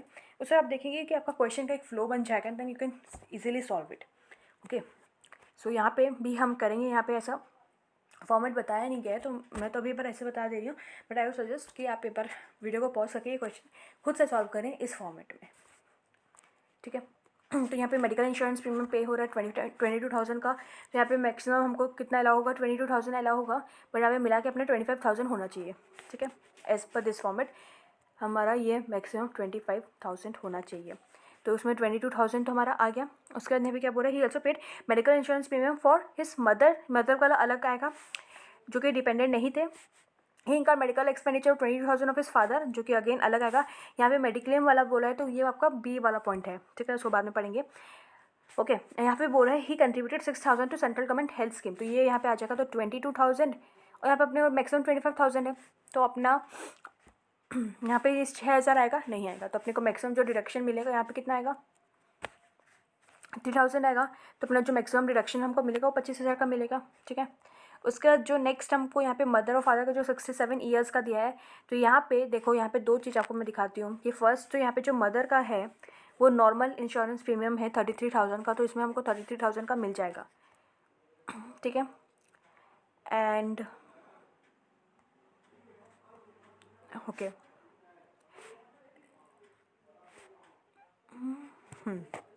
उसके बाद बोल रहा है कि he incurred medical expenditure of ₹20,000 on his father age 71 who is not covered under mediclaim policy,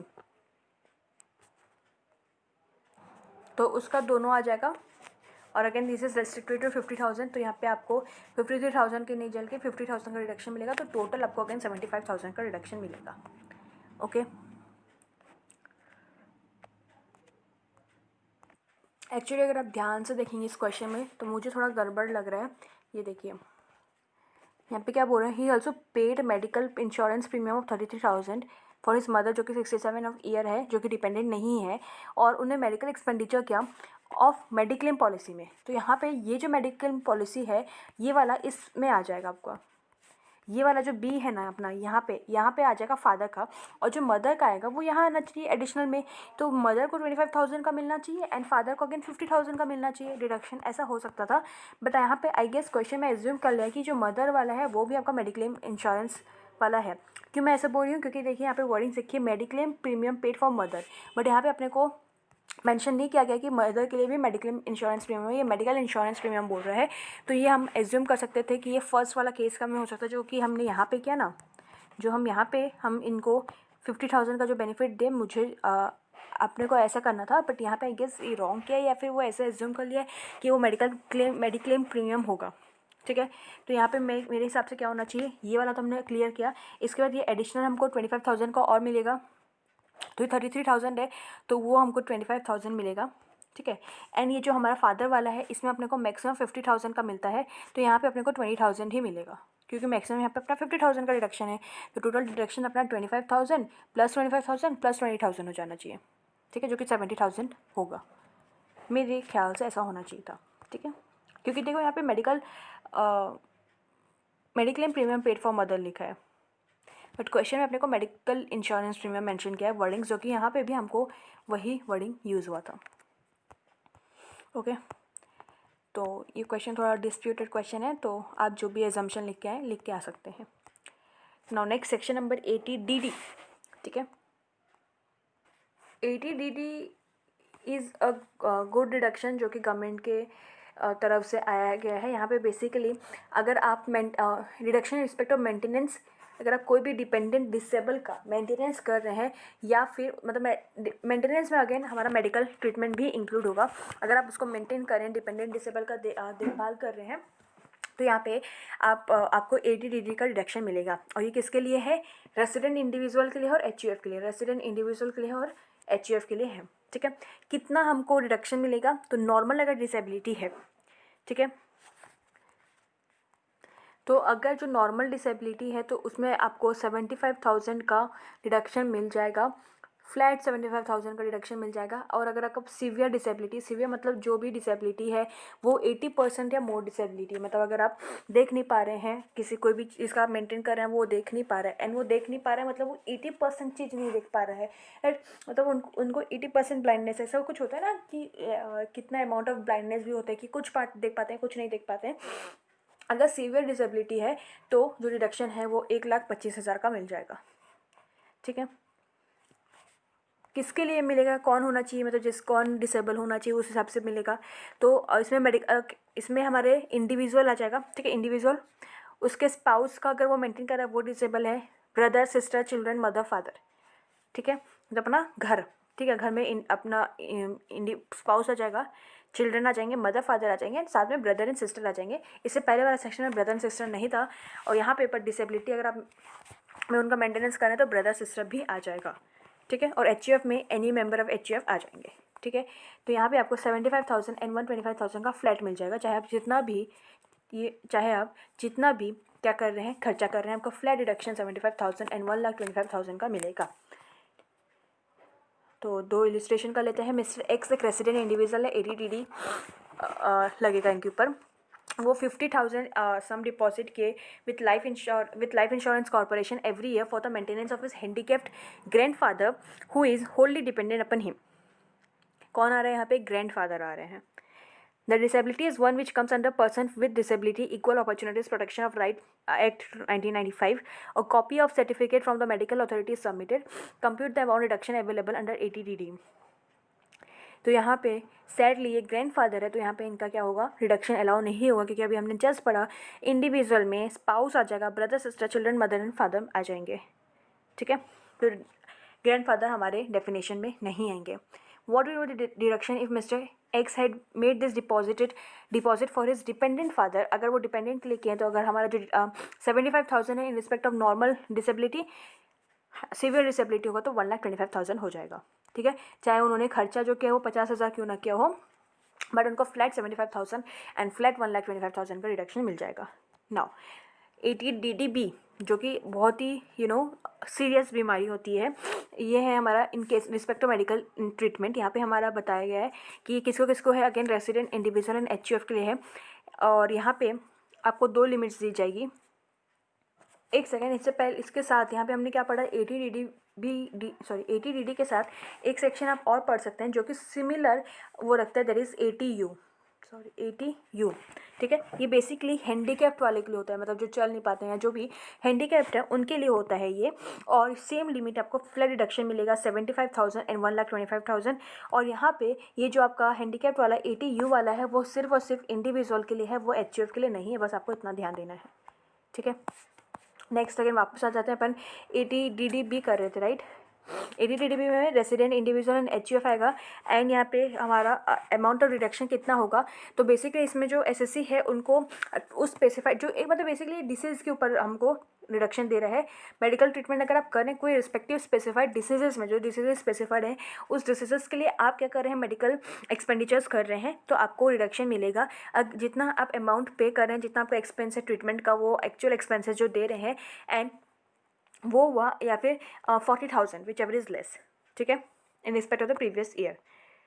but यहाँ पे बोल रहा है in case the amount is paid in respect of any senior citizen, तो यहाँ पे resident of the age of 60 year या ज़्यादा, तो वो वहाँ पे आपका अमाउंट जितना पे कर रहे हो और 1 lakh which ever is is आ जाएगा, ठीक है। उसके साथ साथ यहाँ पे ये भी है कि अगर आपको कोई इंश्योरेंस आपने ले रखा है, इंश्योरेंस क्लेम मिल रहा है, तो उसका उतना अमाउंट आप माइनस करेंगे। दैट डजंट मीन कि आप इंश्योरेंस क्लेम भी ले रहे हैं एंड देन आप डिडक्शन भी ले रहे हैं, ठीक है। एंड यहाँ पे भी हमने वही पढ़ा है कि सेल्फ के लिए आएंगे और स्पाउस के लिए आएंगे, चिल्ड्रन आएंगे, पेरेंट्स आएंगे, ब्रदर सिस्टर आएंगे और मेंबर्स आएंगे। हाउएवर यहाँ पे जो वर्ड है वो डिपेंडेंट है, तो आपके जो डिपेंडेंट हो, आपके जो स्पाउस होगा वो डिपेंडेंट होना चाहिए। Relative, children, parents, brother sister, ये सब डिपेंडेंट होना चाहिए। अदर मेंबर ऑफ HUF भी हमारा डिपेंडेंट होना चाहिए, ठीक है। एंड यहाँ पे ये जो कंडीशन है वो देख लेते हैं। No such deduction shall be allowed unless the SSC obtain the prescription for such medical treatment, जैसे कि neurologist, oncologist, urologist, haematologist, immunologist and other such specialist as may be prescribed. Okay, तो हमारा ये 80 ये सब जो बीमारी वाला था वो भी हमारा ख़त्म हो गया। फर्स्ट हमने इंश्योरेंस एंड पेंशन वाला पढ़ा, ठीक है। सेकंड हम ये सब बीमारी वाला पढ़ा। बीमारी वाले में हमने क्या क्या पढ़ा, सेक्शन नंबर कहाँ से स्टार्ट हुआ था हमारा, सेक्शन 80 कहाँ से स्टार्ट हुआ था, 80D से स्टार्ट हुआ था। यहाँ पे हमारा preventive health checkup, medical insurance policy and central government health था। उसके बाद 80DD था, उसमें हमारा फ्लैट 75,000 एंड 125,000 था। उसके बाद हम 80U पढ़े फॉर हैंडीकैप्ड, उसमें भी फ्लैट 175,000 एंड 125,000 था। एंड उसके बाद 80DDB जो कि स्पेसिफाइड बीमारी के लिए होता है, जो कि हमको एक्चुअल अमाउंट और 40,000 और इनकेस ऑफ सीनियर सिटीजन हमको 1 लाख का रिडक्शन मिल जाएगा। हाउएवर हमारा कोई भी अगर इंश्योरेंस प्रीमियम है तो उसको अपने को डिडक्ट करना है। उसके बाद है section number 80E, that is reduction in respect of interest loan taken for higher education. तो यहाँ पे इंडिविजुअल को, सिर्फ और सिर्फ इंडिविजुअल को यहाँ पे आपको बेनिफिट मिलेगा। और क्या अमाउंट ऑफ रिडक्शन होगा, जो भी आप लोन लिए हैं, ठीक है, ऑब्वियसली आप हायर एजुकेशन के लिए लोन लिए हैं, तो उस लोन का जो आप इंटरेस्ट पे करेंगे for 8 consecutive year starting from the year in which SSC start paying interest, तो उसका आपको रिडक्शन मिल जाएगा, ठीक है। एंड डिडक्शन तभी अलाउ होगा अगर जो लोन हो रहा है वो एजुकेशनल पर्पज़ के लिए लिया गया है। दैट डजंट मीन कि आप किसी और पर्पज़ के लिए लोन लें। एजुकेशन पर्पज़ के लिए होगा, खुद का होगा, स्पाउस का होगा, चिल्ड्रन का होगा, या and any student from home SSC is a legal guardian, ठीक है। तो मैं इसको देखो अब कुछ साफ साफ बता रही हूँ। डिडक्शन चैप्टर में अब अगर मेरे साथ पढ़ रहे हैं तो मेरे को एक चीज़ बहुत पहले बता देना चाहिए था, पर मैं नहीं बता पाई, सॉरी। कि आइदर आपके पास अगर कोई फैकल्टी की बुक नहीं है तो खुद से नोट्स बनाए मेरे साथ, जो लिमिट्स वगैरह हैं, क्योंकि एग्ज़ाम दिन आप ये वाला सब देख के आपको कुछ समझ में ही नहीं आएगा कौन सा लिमिट कहाँ पे क्या है। तो आप आइदर अभी खुद नोट्स बनाएं। खुद नोट्स हमेशा प्रीफरेबल होता है देन एनी अदर फैकल्टी जिसके नोट्स चाहे कितने भी कंसाइज क्यों ना हो, खुद के नोट्स अलग ही रहते हैं। अगर वो बना पा रहे हैं तो गुड, वरना कोई भी फैकल्टी की मतलब रिडक्शन का बेसिकली सारे फैकल्टीज़ टेबल वाइज ही बनाते हैं, तो उसको आप यूज़ कर सकते हैं एंड उसी से पढ़ें, ठीक है। और क्वेश्चन इसमें से देख लेंगे अपन, बट उसी से पढ़ें। मैं मेन क्योंकि मैं कोई फैकल्टी की बुक यूज़ नहीं करती हूँ मेरी वीडियोस में, बिकॉज अब मेरे पास जो बुक्स होते हैं वो सबके पास वो बुक्स अवेलेबल नहीं होते हैं। तो one of the reason of not watching video ये बन जाता है कि मटेरियल सेम नहीं होता है। बट ये स्टडी मटेरियल ICI की तरफ से जो दिया गया है वो सबके पास रहता है, तो there won't be any confusion कि कहाँ से क्या करना है नाउ। तो इसलिए मैं हमेशा बोलना चाहती हूँ कि एक बार अगर मैं स्टडी मटेरियल से पढ़ा रही हूँ तो नो डाउट आपको भी स्टडी मटेरियल खोल के रखना है। आप अपने PC में, अपने लैपटॉप में, अपने फ़ोन में स्टडी मटेरियल खोल के रखें एक जगह, and then you also open the books which you generally refer for preparation of your DT, okay. जैसे मैं दोनों VJ सर की बुक भी रखती हूँ, BB सर की भी बुक रखती हूँ, स्टडी मटेरियल तीनों से पढ़ती हूँ एंड देन उसको रिकॉर्ड कर रही हूँ, राइट। तो डिडक्शन वाला चैप्टर ऑब्वियसली BB सर के बुक में काफ़ी कंसाइज वे में दिया है, तो उसी से मैं रेफ़र कर रही हूँ most of the thing, okay. हाँ, तो यहाँ पे मैं कहा थी 80E में, यहाँ पे मैंने बताया कि आपको अगर इंडिविजुअल का सेल्फ का, स्पाउस का, चिल्ड्रन का, या कोई भी स्टूडेंट जिसके आप लोकल लीगल गार्डियन है, और आप अगर इंडिविजुअल है तो आप अगर आपने लोन लिया है for higher educations in India या फिर अब्रॉड में भी, ठीक है, इंडिया में भी अगर आप लोन ले रहे हैं तो गुड, अब्रॉड में भी लोन लेते हैं जो कि जनरली अब्रॉड में स्टडी लोन के थ्रू ही जाते हैं जनरली, तो उसमें जो इंटरेस्ट अमाउंट है वो आपको 8 कंसेक्यूटिव ईयर का आपको उसका रिडक्शन मिल जाएगा, प्रोवाइडेड जिस साल से आप इंटरेस्ट पेमेंट करना स्टार्ट करें। क्योंकि जनरली क्या होता है, जो ये स्टडी लोन होता है इसमें I know this very clearly कि जो भी स्टडी लोन होता है for the purpose of abroad, उसमें क्या होता है कि आपको स्टडी लोन मिल जाता है, बट वहाँ पे जो इंटरेस्ट पेमेंट करना या फिर जो प्रिंसिपल रिपेमेंट करना स्टार्ट कब से होता है, वो तुरंत से स्टार्ट नहीं होता, क्योंकि वो बंदा अभी पढ़ रहा है, वो कैसे आपको इंटरेस्ट देगा, कैसे आपको प्रिंसिपल पे करेगा। तो इसमें क्या होता है, कुछ पीरियड देता है कि आप चूज़ कर सकते हो वो पीरियड कि कितने साल तक आप इंटरेस्ट पे नहीं करोगे, राइट। फिर वंस आप स्टडी कर लिए, आपको जॉब मिल गया, then you start paying interest and principal. Obviously interest rate थोड़ा ज़्यादा होगा, बट आपको 2 साल तक 3 साल तक इंटरेस्ट पे नहीं करना पड़ेगा, विच इज़ वेरी गुड, ठीक है। इसलिए यहाँ पे यही बोल रहा है कि जिस साल से आप इंटरेस्ट पे कर रहे हो उसका कंसेक्यूटिव 8 ईयर से आपको इंटरेस्ट पे करना नहीं पड़ेगा। तो एकदम इजी सा क्वेश्चन दिया है कि मिस्टर बी ने 3 एजुकेशन लोन ले रखा है, loan 1, loan 2, loan 3। Loan 1 B लिए हैं, लोन 2 सन ऑफ बी है, डॉटर ऑफ बी है, तो चिल्ड्रन इंक्लूड होगा। अमाउंट ऑफ लोन दे दिया है, एनुअल रिपेमेंट दे दिया, एनुअल रिपेमेंट ऑफ इंटरेस्ट दिया। अपने को एनुअल रिपेमेंट ऑफ लोन का कोई ज़रूरत नहीं है, इंटरेस्ट का अपने को रिडक्शन मिलेगा, इतना रिडक्शन मिल जाएगा। ये जो हमारा एजुकेशनल लोन होता है ये कब मिलेगा, अगर आपका हायर सेकेंडरी एजुकेशन के बाद अगर आप कोई लोन ले रहे हैं, मतलब 12th के बाद अगर आप लोन ले रहे हैं इंडियन सिस्टम में, तो उसमें आपको इंटरेस्ट का रिडक्शन मिल जाएगा, ठीक है। उसके बाद है ATEE। ATEE is for reduction in respect of interest on housing loan, और लोन जो आप बोरो के for acquisition of self occupied houses property, तो उसमें उसका आपको रिडक्शन क्या चीज़ का मिलेगा, ठीक है। तो ATEE में एलिजिबल SSC कौन होगा, इंडिविजुअल होगा। मैक्सिमम रिडक्शन आपको जो मिलेगा वो 50,000 मिलेगा, और यहाँ पे बोला reduction of up to 50,000 under ATEE is over and above the reduction of ₹2 lakh, जो कि हमको 2 लाख का इंटरेस्ट पेड जो हम हाउसिंग प्रॉपर्टी में सेक्शन नंबर 24 में हम जो इंटरेस्ट पे करते हैं इन रिस्पेक्ट ऑफ जो लोन बोरो किए हैं for the acquisition of self occupied property, उसमें हमको 2 लाख का रिडक्शन मिलता है। उसके साथ साथ ATEE में हमको और 50,000 का रिडक्शन मिलेगा, प्रोवाइडेड ये सब जो कंडीशंस है वो फुलफिल होना चाहिए। कंडीशंस क्या क्या होना चाहिए, जो वैल्यू ऑफ हाउस है वो अप टू ₹50 लाख का होना चाहिए, 50 लाख तक आपका घर का वैल्यू होना चाहिए। Loan should be sanction during the previous year 16-17। Loan sanction should be up to ₹35 lakh, 35 lakh तक आपका लोन होना चाहिए। और जो SSC है should not own any residential house on the date of sanction of loan. आपका कोई भी रेसिडेंशियल हाउस आपके पास नहीं होना चाहिए on the date of loan, ठीक है। तो ये सब कंडीशन फुलफिल हो रहा है तो आपको 50,000 का रिडक्शन मिलेगा, ठीक है। ये 2 याद करने का है, 50 लाख से कम है value of house property, and loan sanction 35 lakh से कम है, अप टू 35 लाख है। Illustration 12, Mr. A purchased a residential house property for self-occupation at a cost of ₹45 lakh on 1/4/2017. In respect of which he took a housing loan of ₹35 lakh from Bank of India at 11% per annum on the same date. Okay, तो यहाँ पे वो 35 लाख का क्या लिए, housing loan लिए 11% के हिसाब से। लोन सेंक्शन हुआ था 28 मार्च 2017 में, 28 मार्च 2017। प्रीवियस ईयर क्या है, 16-17 है, राइट। कंडीशंस देख लो फुलफिल हो रहे हैं कि नहीं। Compute the eligible reduction in respect of interest on housing loan under the provision of the income tax assuming entire loan was. अच्छा, यहाँ पे आपको सबसे बड़ा एक चीज़ बताने वाली हूँ कि यहाँ पे आपको जो क्वेश्चन है वो आपको बोल रहा है कि आपको डिडक्शन बताना है in respect of income tax. आपको ऐसा नहीं बोला है कि आपको जो डिडक्शन बताना है वो एज पर चैप्टर नंबर 6 बताना है, ठीक है। तो यहाँ पे आपको हाउसिंग प्रॉपर्टी का भी डिडक्शन जो कि 2 लाख मैक्सिमम है वो बताना है, एंड यहाँ पे आपको चैप्टर 6 का 50,000 भी बताना है। तो यहाँ पे आपका लोन है 45 लाख, सॉरी लोन नहीं, लोन है 35 लाख, उसमें आप 11% आपको इंटरेस्ट मिलेगा जो कि है 3,85,000, ठीक है। बट हमको maximum deduction under section housing property section number 24 हमको 2 लाख मिलेगा, तो वो 2 लाख आ जाएगा। एंड चैप्टर नंबर 6A के साथ ATEE के हिसाब से अपने को कितना लोन मिलेगा, 50,000 का मिलेगा, तो अपन उसको 50,000 डिडक्शन मिल जाएंगे, ठीक है। एंड यहाँ पे आपको अपने कंडीशंस देखने हैं कि क्या क्या कंडीशंस फुलफिल होना चाहिए। लोन हमारा ये 45 लाख 50 लाख तक का था, ये 35 लाख के हिसाब से सैंक्शन कब हुआ 28 मार्च 2017, जो कि हमारा प्रीवियस ईयर क्या है 16-17 है, उस हिसाब में ही हुआ है, ठीक है।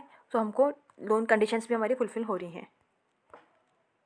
नेक्स्ट है ATEEA। ATEE क्या है, deduction in respect of interest payable on loan taken for acquisition of residential house property. यहाँ पे आप क्या कर रहे हैं, यहाँ पे आपने इंटरेस्ट पे किया है on the loan taken for acquisition of residential house property. इससे पहले वाला सेल्फ ऑक्यूपाइड के पर्पज़ के लिए था, यहाँ पे आपने आपके सेल्फ ऑक्यूपाइड पर्पज़ के लिए नहीं है। एलिजिबल एसएससी कौन होगा, इंडिविजुअल है जिसने लोन लिया for the acquisition of residential house कोई फाइनेंशियल इंस्टीट्यूशन से, ठीक है। कंडीशंस क्या क्या होना चाहिए, the stamp duty value of the house up to 45 lakh होना चाहिए। Loan should be sanction in the previous year 1920, ये अभी आया है, मतलब इसका जो लोन आप ले रहे हैं रेजिडेंशियल हाउस प्रॉपर्टी के लिए, stamp duty value of that house हमारा 45 लाख तक होना चाहिए, और आपने जो लोन लिया है वो प्रीवियस ईयर 1920 होना चाहिए। And the individual should not be eligible to claim reduction under ATEE। अगर आपको ATEE में जो अभी हम जस्ट पढ़ के आ रहे हैं, सॉरी जब अभी जस्ट पढ़ के नहीं आ रहा, हम जो जस्ट पढ़ के आएंगे, मतलब इसके बाद जो है वो उसमें आपको कोई भी डिडक्शन नहीं मिलेगा। And the individual should not own any residential house on the date of sanction, तो आपको यहाँ पे डिडक्शन मिल जाएगा, ठीक है। डिडक्शन कितना मिलेगा, 1,50,000 का मिलेगा। Under section 80 is over and above आपको 1,50,000 का डिडक्शन मिलेगा। एंड यहाँ पे जो 24B का है वो ओवर एंड अबव दैट है, मतलब 2 लाख का तो मिलेगा, उसके साथ साथ 1,50,000 का और आपको मिल जाएगा अगर आप रेजिडेंशियल हाउस प्रॉपर्टी एक्वायर कर रहे हैं of the stamp duty up to ₹45 lakh in the previous year 1920। But अगर आप 80EE में ले रहे हैं तो आपको यहाँ पे नहीं मिलेगा, ठीक है। तो ये हमने क्या पढ़ा, ATEEA।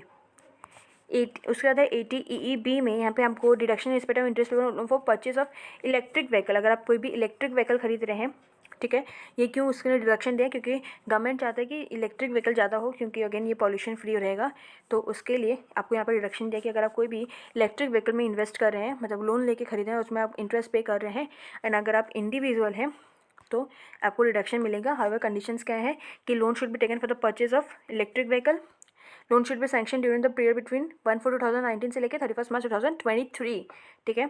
आपने को इतना पीरियड दे दिया है, कोई बैंक और स्पेसिफाइड NBFC ही आपको लोन दे रहे हैं, एंड इंडिविजुअल हो तो आपको यहाँ पे डिडक्शन मिल जाएगा। कितना डिडक्शन मिलेगा, 1,50,000 का डिडक्शन मिलेगा, ठीक है।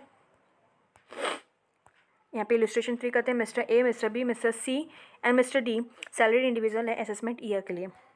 अब यहाँ पे इनका लोन का अमाउंट दिया है, okay. Amount of loan taken है यहाँ पे 43 lakh, 45 lakh, 20 lakh and 15 lakh. Loan taken from बता दिया है, डेट ऑफ लोन बता दिया, date of disbursement of loan बता दिया, पर्पस ऑफ लोन बता दिया, stamp duty value, cost of electric vehicle and rate of interest बता दिया। तो बेसिकली अभी तक हमने जो भी डिडक्शन पढ़ा, क्या क्या पढ़ा हमने, ATEE, ATEEA एंड ATEEB। मेरे सेक्शन में बहुत ख़राब हो तो मुझे पढ़ फिर, हाँ, ATEEB, ATEEA एंड ATEE, ठीक है। ये 3 सेक्शन पढ़ रहे हैं, बेसिकली वो 3 सेक्शन के ऊपर ही ये क्वेश्चन है, ओके। तो ये वीडियो हम वाइंड अप कर लेंगे। एक बार अगर पेमेंट बेस्ड डिडक्शन हो जाएगा तो उसके बाद इनकम बेस्ड डिडक्शन देखेंगे अपन कैसे कैसे क्या होता है। तो पहले ये इलस्ट्रेशन करते हैं, थोड़ा सा ही बचा है पेमेंट बेस्ड वाले में। हाँ, तो देखो सबसे पहले कैसे सॉल्व करोगे इस क्वेश्चन को, अगेन अपने को प्रेजेंटेशन देखना है। तो यहाँ पे सबसे पहले आप देखो कि कौन कौन से सेक्शंस आएंगे। सेक्शन नंबर याद करने की ज़रूरत नहीं है। इलेक्ट्रिक व्हीकल वाला आएगा, 2 ठोक, ये दोनों इलेक्ट्रिक व्हीकल के लिए लोन लिया गया है। देखो, purchase for personal use and for personal use, ठीक है। और ये जो है वो स्टैम्प ड्यूटी वैल्यू के लिए दिया हुआ है, ठीक है। तो ये EEB हो गया और EEA वाला हो गया हमारा, क्योंकि यहाँ पे अपने को स्टैम्प ड्यूटी दिया है, यहाँ पे अपने को स्टैम्प ड्यूटी नहीं दिया है। तो यहाँ पे पहले अभी एक बार हम पहले EEB वाले देख लेंगे। क्या है, 1,50,000 का रिडक्शन मिलेगा, इलेक्ट्रिक व्हीकल के लिए है। Loan should be sanction bye FI bank और स्पेसिफाइड NBFCs, ठीक है। और लोन शुड बी बिटवीन 1/4/2019, मतलब 1/4/2019 के बाद लेना चाहिए। अब यहाँ पे सबसे पहले यहाँ पे मिस्टर C का देखो, अमाउंट ऑफ लोन है 20 लाख, डिपॉजिट टेकन NBFC से लिया है, ओके, एंड 1/4/2019 में नहीं लिया है, तो ये अलाउड है, ओके। तो यहाँ पे आपका 22 lakh cost of electric vehicle, 10% per annum है। तो यहाँ पे आपको ATEEB में interest payable on loan taken for purchase of electric vehicle में मिल जाएगा, रिस्ट्रिक्टेड टू 1,50,000। मतलब यहाँ पे आपका जो लोन अमाउंट है 20 लाख इंटू 10% करेंगे 2 लाख, बट अगर ये रिस्ट्रिक्टेड है 1,50,000 से, इसलिए आपको यहाँ पे 1,50,000 आ गया, नेक्स्ट यहाँ पे हमारा है मिस्टर डी, 15 लाख का लोन लिए हैं, पब्लिक सेक्टर बैंक से लिए हैं। हमने पढ़ा एनबीएफसीज तक और स्पेसिफाइड एफआई के लिए है, यहाँ पे पब्लिक सेक्टर बैंक है वो नहीं आएगा। एंड सेकंड चीज़ यहाँ पे देखो, ये 30/3/2019 में लिया गया है। 1/4/2019 से लेकर 2023 तक हमको लोन लेना है इलेक्ट्रिक व्हीकल के रिडक्शन के लिए। ये लिया गया है 30 मार्च 2019। तो यहाँ पे आपको रिडक्शन 1,50,000 सब्जेक्टेड नहीं मिलेगा, ठीक है। ओके, नाउ मिस्टर ए और मिस्टर बी यहाँ पे अपना स्टैम्प ड्यूटी वैल्यू दिया है, तो यहाँ पे आपका ATEE आ जाएगा। स्टैम्प ड्यूटी वैल्यू आपका 45 लाख तक ही होना चाहिए, तो ये वाला तो आपको रिडक्शन मिल जाएगा, इसका रिडक्शन नहीं मिलेगा। इसका रिडक्शन मिलने के लिए आपको क्या करना है, आपको यहाँ पे याद रखना है, यहाँ पे अपने को अगेन इनकम टैक्स के अंदर क्या क्या रिडक्शन अलाउ है, तो अपने को सेक्शन नंबर 24 वाला भी लेना है, दैट इज़ 2 लाख वाला भी लेना है। अमाउंट ऑफ लोन है 43 लाख, 9% पर एनम हिसाब से करेंगे। एंड ये इंटरेस्ट कब लिया हुआ था, 1/4/2019 में, और डिसबर्समेंट हुआ है 1/5/2019 में,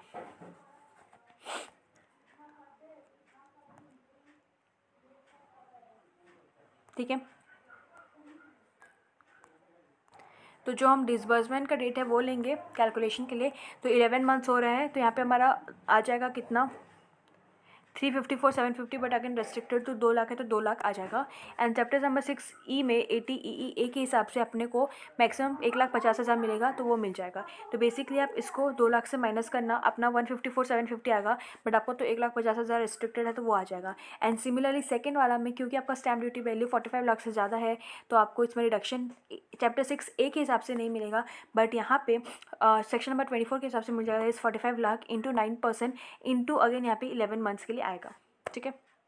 यहाँ पे ये बोल रहा है कि loan is taken from NBFC। अच्छा, यहाँ पे ये भी एक है कि हमारा जो डिपॉजिट टेकन NBFC से लोन लिया है, यहाँ पे सिर्फ इधर पे ये जो इलेक्ट्रिक व्हीकल है उसमें हमको NBFC से अलाउड है, यहाँ पे स्टैम्प ड्यूटी वैल्यू ये सब के लिए हमारा NBFC से अलाउड नहीं है। एंड यहाँ पे स्टैम्प ड्यूटी वैल्यू 45 लाख से एक्सेट कर रहा है, तो यहाँ पे जो अपने को डिडक्शन मिलेगा वो नील मिलेगा, ओके। उसके बाद नेक्स्ट है section number 80G, that is deduction in respect of donation to certain fund, charitable institutions and etcetera. ये ऐसा फर्स्ट डिडक्शन अभी तक हमारे में आया जो कि एलिजिबल होगा सारे SSC के लिए, ना सिर्फ इंडिविजुअल, ना सिर्फ HUF, बट सारे SSS के लिए। तो यहाँ पे आपको क्वांटम ऑफ डिडक्शन बताया, तो अगर 100% डिडक्शन मिलेगा अगर आप फॉलोइंग चीज़ें में कंट्रीब्यूट करेंगे, ठीक है। एंड यहाँ पे आपको 15% का रिडक्शन, 50% का रिडक्शन मिलेगा विदाउट एनी क्वालिफाइंग लिमिट अगर आप ये सब में करेंगे। एंड यहाँ पे 100% का रिडक्शन मिलेगा subjected to qualifying limit, and यहाँ पे 50% का रिडक्शन मिलेगा subjected to qualifying limit. Qualifying limit क्या है एंड कैसे हम कैलकुलेट करेंगे वो हमको बताया गया है, अभी हम इसमें देखते हैं। तो फर्स्ट आपको कैसे पता चलेगा कि यहाँ पे कौन से हैं। आप देखो तो कोई सा भी क्वेश्चन दे देगा, देखो सबसे पहले यहाँ पे देखो सबसे ज़्यादा बड़ा कौन सा है, ये वाला है 100% reduction without any qualifying limit, इसको हम नहीं पढ़ेंगे, ठीक है।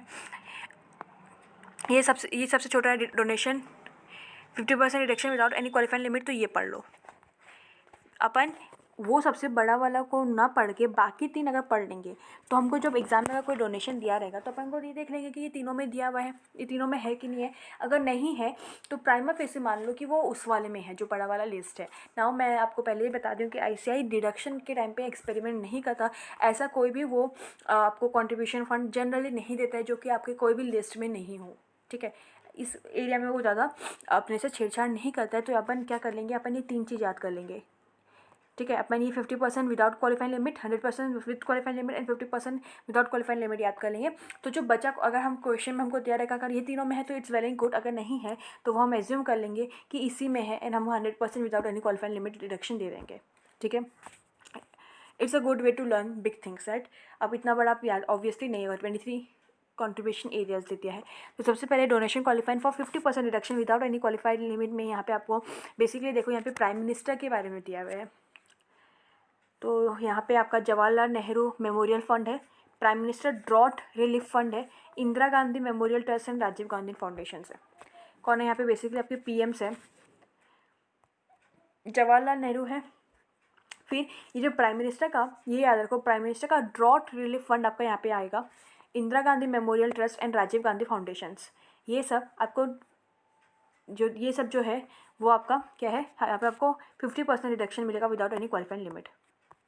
Now 100% deduction subjected to qualifying limit में गवर्नमेंट और to any such local authority, अगर हम डोनेशन कर रहे हैं गवर्नमेंट को, ठीक है, या कोई भी लोकल अथॉरिटी को, कोई भी इंस्टीट्यूशन या एसोसिएशन को जो कि अप्रूव्ड है for the promotion of family planning, तो उसमें हमको क्या होगा, डिडक्शन मिल जाएगा। और अगर हम इंडियन ओलंपिक एसोसिएशन या other association institution establish by India में भी notified by the government for the development of infrastructure of sports और गेम्स या sports for games in India, इनके लिए अगर हम डिडक्शन करें, बेसिकली यहाँ पे स्पोर्ट्स आ जाएगा, ठीक है। उसके लिए अगर हम डिडक्ट करें तो हमको 100% का डिडक्शन मिलेगा with subject to qualifying limit. Qualifying limit क्या है पढ़ेंगे, ओके। नेक्स्ट है यहाँ पे ये वाला, that is donation qualifying for 50% deduction subject to qualifying limit. अगर कोई भी इंस्टीट्यूशन और फंड एस्टेब्लिश है चैरिटेबल पर्पज़ के लिए, जो कि 80G5 में आ रहे हैं, मतलब जो कंडीशंस को फुलफिल करना है, तो यहाँ पे देखो चैरिटेबल पर्पज़ के लिए अगर कोई भी फंड या इंस्टीट्यूशन है तो वो, या कोई भी government local authority for utilisation of any charitable purpose, यहाँ पे हमने गवर्नमेंट एंड लोकल अथॉरिटी पढ़ा था, ठीक है, बट वो फैमिली प्लानिंग के लिए पढ़ा था। यहाँ पे हमारा क्या है, फॉर यहाँ भी हमारा other than the purpose of promoting family planning है, ठीक है। अगर फैमिली प्लानिंग में हमको है 100% मिलेगा, अदर देन फैमिली प्लानिंग है 50% मिलेगा, ठीक है। फिर इसमें हाउसिंग एकोमोडेशन का आ जाएगा, planning development of improvement of cities towns villages, इसमें आ जाएगा। उसके बाद कोई भी कॉर्पोरेशन जो सेंट्रल गवर्नमेंट एस्टेब्लिश किया, कोई state government for promoting the interest of the member of minority committee, minority committee का करने के लिए क्या है, उसमें हमको 50% का मिलेगा। या कोई भी रेनोवेशन और repair of such temple, mosque, gurdwara, church या other places as notified by central government है, वर्कशिप मंदिर क्या है, तो वो यहाँ पे आपको इधर का मिल जाएगा। तो वन सेकेंड मैं आपको बता देती हूँ क्या है। फर्स्ट वाला केस में हम क्या पढ़ा, donation qualification for 50% reduction without any qualifying limit में प्राइम मिनिस्टर्स वगैरह हैं, एंड यहाँ पे ड्रॉट रिलीफ फंड एक है, ठीक है। डोनेशन क्वालिफाइड फॉर 100% रिडक्शन में हमने क्या पढ़ा, फैमिली पेंशन क्या है और स्पोर्ट्स रिलेटेड है, ठीक है। 50% सब्जेक्टेड टू क्वालिफाइंग लिमिट में अभी हमने क्या पढ़ा, चैरिटेबल पर्पज़ के लिए है, अदर देन फैमिली प्लानिंग है, उसके बाद हाउसिंग एकोमोडेशन वाला है, और उसके बाद माइनॉरिटी कम्युनिटी है, एंड यहाँ पे टेम्पल वगैरह है।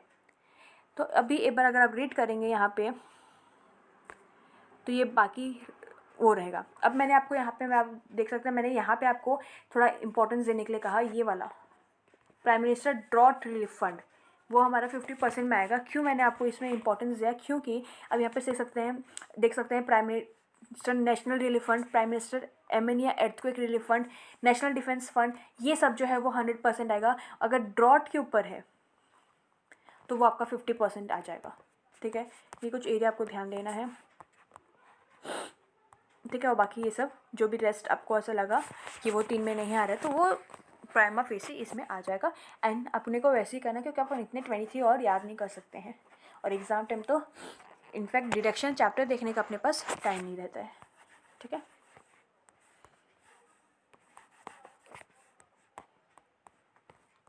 Now, what is qualifying limit? Eligible donation referred to in 3 and 4 should be aggregated and sum total should be limited to 10% of adjusted gross total income. तो बेसिकली अपने को कैसे calculate करना है यहाँ पे मैं आपको बता देती हूँ। 5 स्टेप्स हैं। फर्स्ट है, सबसे पहले आपको एडजस्टेड टोटल इनकम कैलकुलेट करना है। मतलब एडजस्टेड टोटल इनकम कैसे कैलकुलेट करेंगे, जो ग्रॉस टोटल इनकम है वो निकालने के बाद जो भी चैप्टर 6A का डिडक्शन जितने भी अभी तक हमने पढ़ के आ रहे हैं और बाद में हम पढ़ेंगे 6A का अभी तक जो डिडक्शन है वो एक्सेप्ट ये वाला डिडक्शन, हम 80G वाला, क्योंकि अभी तक हमने ये डिडक्शन कैलकुलेट ही नहीं किया कितना मिलेगा, तो 80G को छोड़ के बाकी जो 6A में जो डिडक्शन है वो माइनस कर देंगे। फिर शॉर्ट टर्म कैपिटल गेन अंदर जो स्पेशल इनकम्स होती हैं 11A, 112 एंड 112A में, ठीक है। और कोई भी ऐसा इनकम है जो कि income tax is not payable, मतलब हमारी सेक्शन नंबर 10 की सीरीज़ एग्जाम्प्ट इनकम, माइनस कर देंगे। उसके बाद ये 115 वाले, ठीक है, इसको भी हम माइनस कर देंगे। फिर जो एडजस्टेड टोटल इनकम आया उसका 10% कैलकुलेट कर लेंगे, ठीक है। उसके बाद हम एक्चुअल डोनेशन कैलकुलेट कर लेंगे which is subjected to qualifying limit, मतलब total category of third and में हम कितना अमाउंट ऑफ एक्चुअल डोनेशन हो रहा है उसको हम एग्रीगेट कर लेंगे।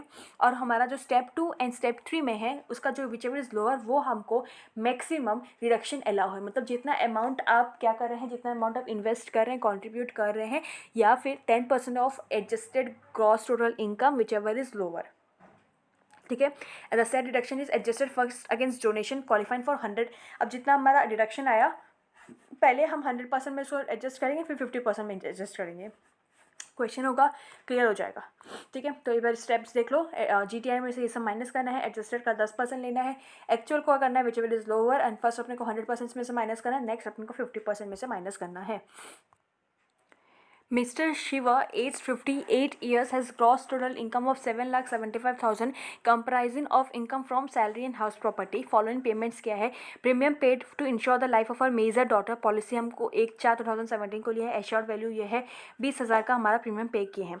मेडिकल इंश्योरेंस प्रीमियम सेल्फ के लिए पे किया है 12,000, स्पाउस के लिए किया है 14,000. डोनेशन, अच्छा यहाँ पे अभी आपका LIC पेंशन फंड है, यहाँ पे 80cc में आ जाएगा. ठीक है, अभी यहाँ पे अपन डोनेशंस पढ़ लेते हैं. डिपॉजिट इन PPF भी हमारे 80C में आ जाएगा. Donation to public charitable institution आ गया. तो यहाँ पे आपको क्या लगता है क्या आएगा? 50% आना चाहिए with respect to qualifying limit. ठीक है, देखते हैं बाद में क्या राइट हो रहा है. फिर donation to national children's fund, अभी तक हमने ऐसा कुछ नहीं पढ़ा, तो ये हमारा क्या हो जाएगा? 100% reduction without respect to without any qualifying limit. Jawaharlal Nehru memorial fund हमारा हमने पढ़ा है 50% PM वाला में एरिया में आ गया. Family planning, promotion of family planning 100% with respect to qualifying limit. ठीक है, समझ में आया? तो हमारा सारा डोनेशन अभी हम चेक करते हैं. ओके, तो सबसे पहले हम अपना ग्रॉस टोटल इनकम कितना है? 7,75,000 है. अपने को 80C के हिसाब से क्या क्या 1 लाख में माइनस होगा. ठीक है, अब यहाँ पे अपना लाइफ इंश्योरेंस प्रीमियम अपन पे कर रहे हैं कितना? 12,000 एंड 14,000. तो अच्छा sorry, life insurance premium not the ये वाला ना. लाइफ इंश्योरेंस प्रीमियम अपन पे कर रहे हैं 20,000. तो अपना क्या था ये 10% ऑफ एश्योर्ड वैल्यू है जितना अमाउंट ऑफ प्रीमियम है. ठीक है, तो यहाँ पे अपना 10% ऑफ द एश्योर्ड वैल्यू 1,80,000 है और यहाँ पे 20,000 विच एवर इज लो, तो हमारा 1,80,000 आ जाएगा. याद रखना ये सब्जेक्टेड टू 1,50,000 है. ओके, उसके बाद यहाँ पे हमने क्या क्या कर लिया उसको टिक करते जाओ. ये हो गया, ये हो गया. अब ये LIC वाला भी हमको 60,000 दिया है, बट अपने को अगेन सब्जेक्टेड टू 1,50,000 है. तो 1,60,000 लिख तो दो, 178 आएगा, बट सब्जेक्टेड टू 1,50,000 है तो वो आ जाएगा. क्लियर है? तो हमारा ये भी हो गया. हमको सारा डिडक्शन पहले माइनस कर लेना है एक्सेप्ट 80G अगर हमको क्वालिफाइड लिमिट निकालना है तो हमारा क्या हो गया बता दो. ये हो गया. ओके, नेक्स्ट है मेडिकल. लास्ट ही बचा medical insurance premium for self. तो ये हमारा आ जाएगा for self and spouse. Total कितना आ रहा है? 12,000 प्लस 14,000 विद रिस्पेक्ट टू 25,000. तो ये हमारा आ जाएगा. ठीक है, अभी अपने को इतना आ गया. अभी हमको ये 80G वाला नहीं निकालना है, पहले हमको क्वालिफाइड लिमिट निकालना है. तो यहाँ पे सबसे पहले नेशनल चिल्ड्रन फंड देखो नेशनल चिल्ड्रन फंड हमारा 100% रिडक्शन है. जवाहरलाल नेहरू 50% है. अप्रूव प्रमोशन हमारा 100% विद क्वालिफाइंग लिमिट है. पब्लिक चैरिटेबल में 50% क्वालिफाइंग लिमिट है. अमाउंट्स दे दिया है. डिडक्शन अपने को इसमें ये 100% का हो जाएगा, ये 50% हो जाएगा. इसका एक बार इसका हम वर्किंग नोट देखेंगे. ठीक है, वर्किंग नोट कैसे देखेंगे? ग्रॉस टोटल इनकम में से सारे डिडक्शन हम माइनस करेंगे.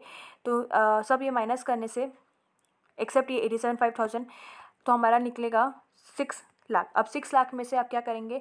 10% निकालो. 6 क्योंकि एडजस्टेड टोटल इनकम निकला उसका 10% या फिर जितना अमाउंट ऑफ डिडक्शन है, सॉरी जितना अमाउंट ऑफ डिडक्शन है, जितना अमाउंट ऑफ कंट्रीब्यूशन है क्वालिफाइंग लिमिट का, हमको को बस ये देखना है ना.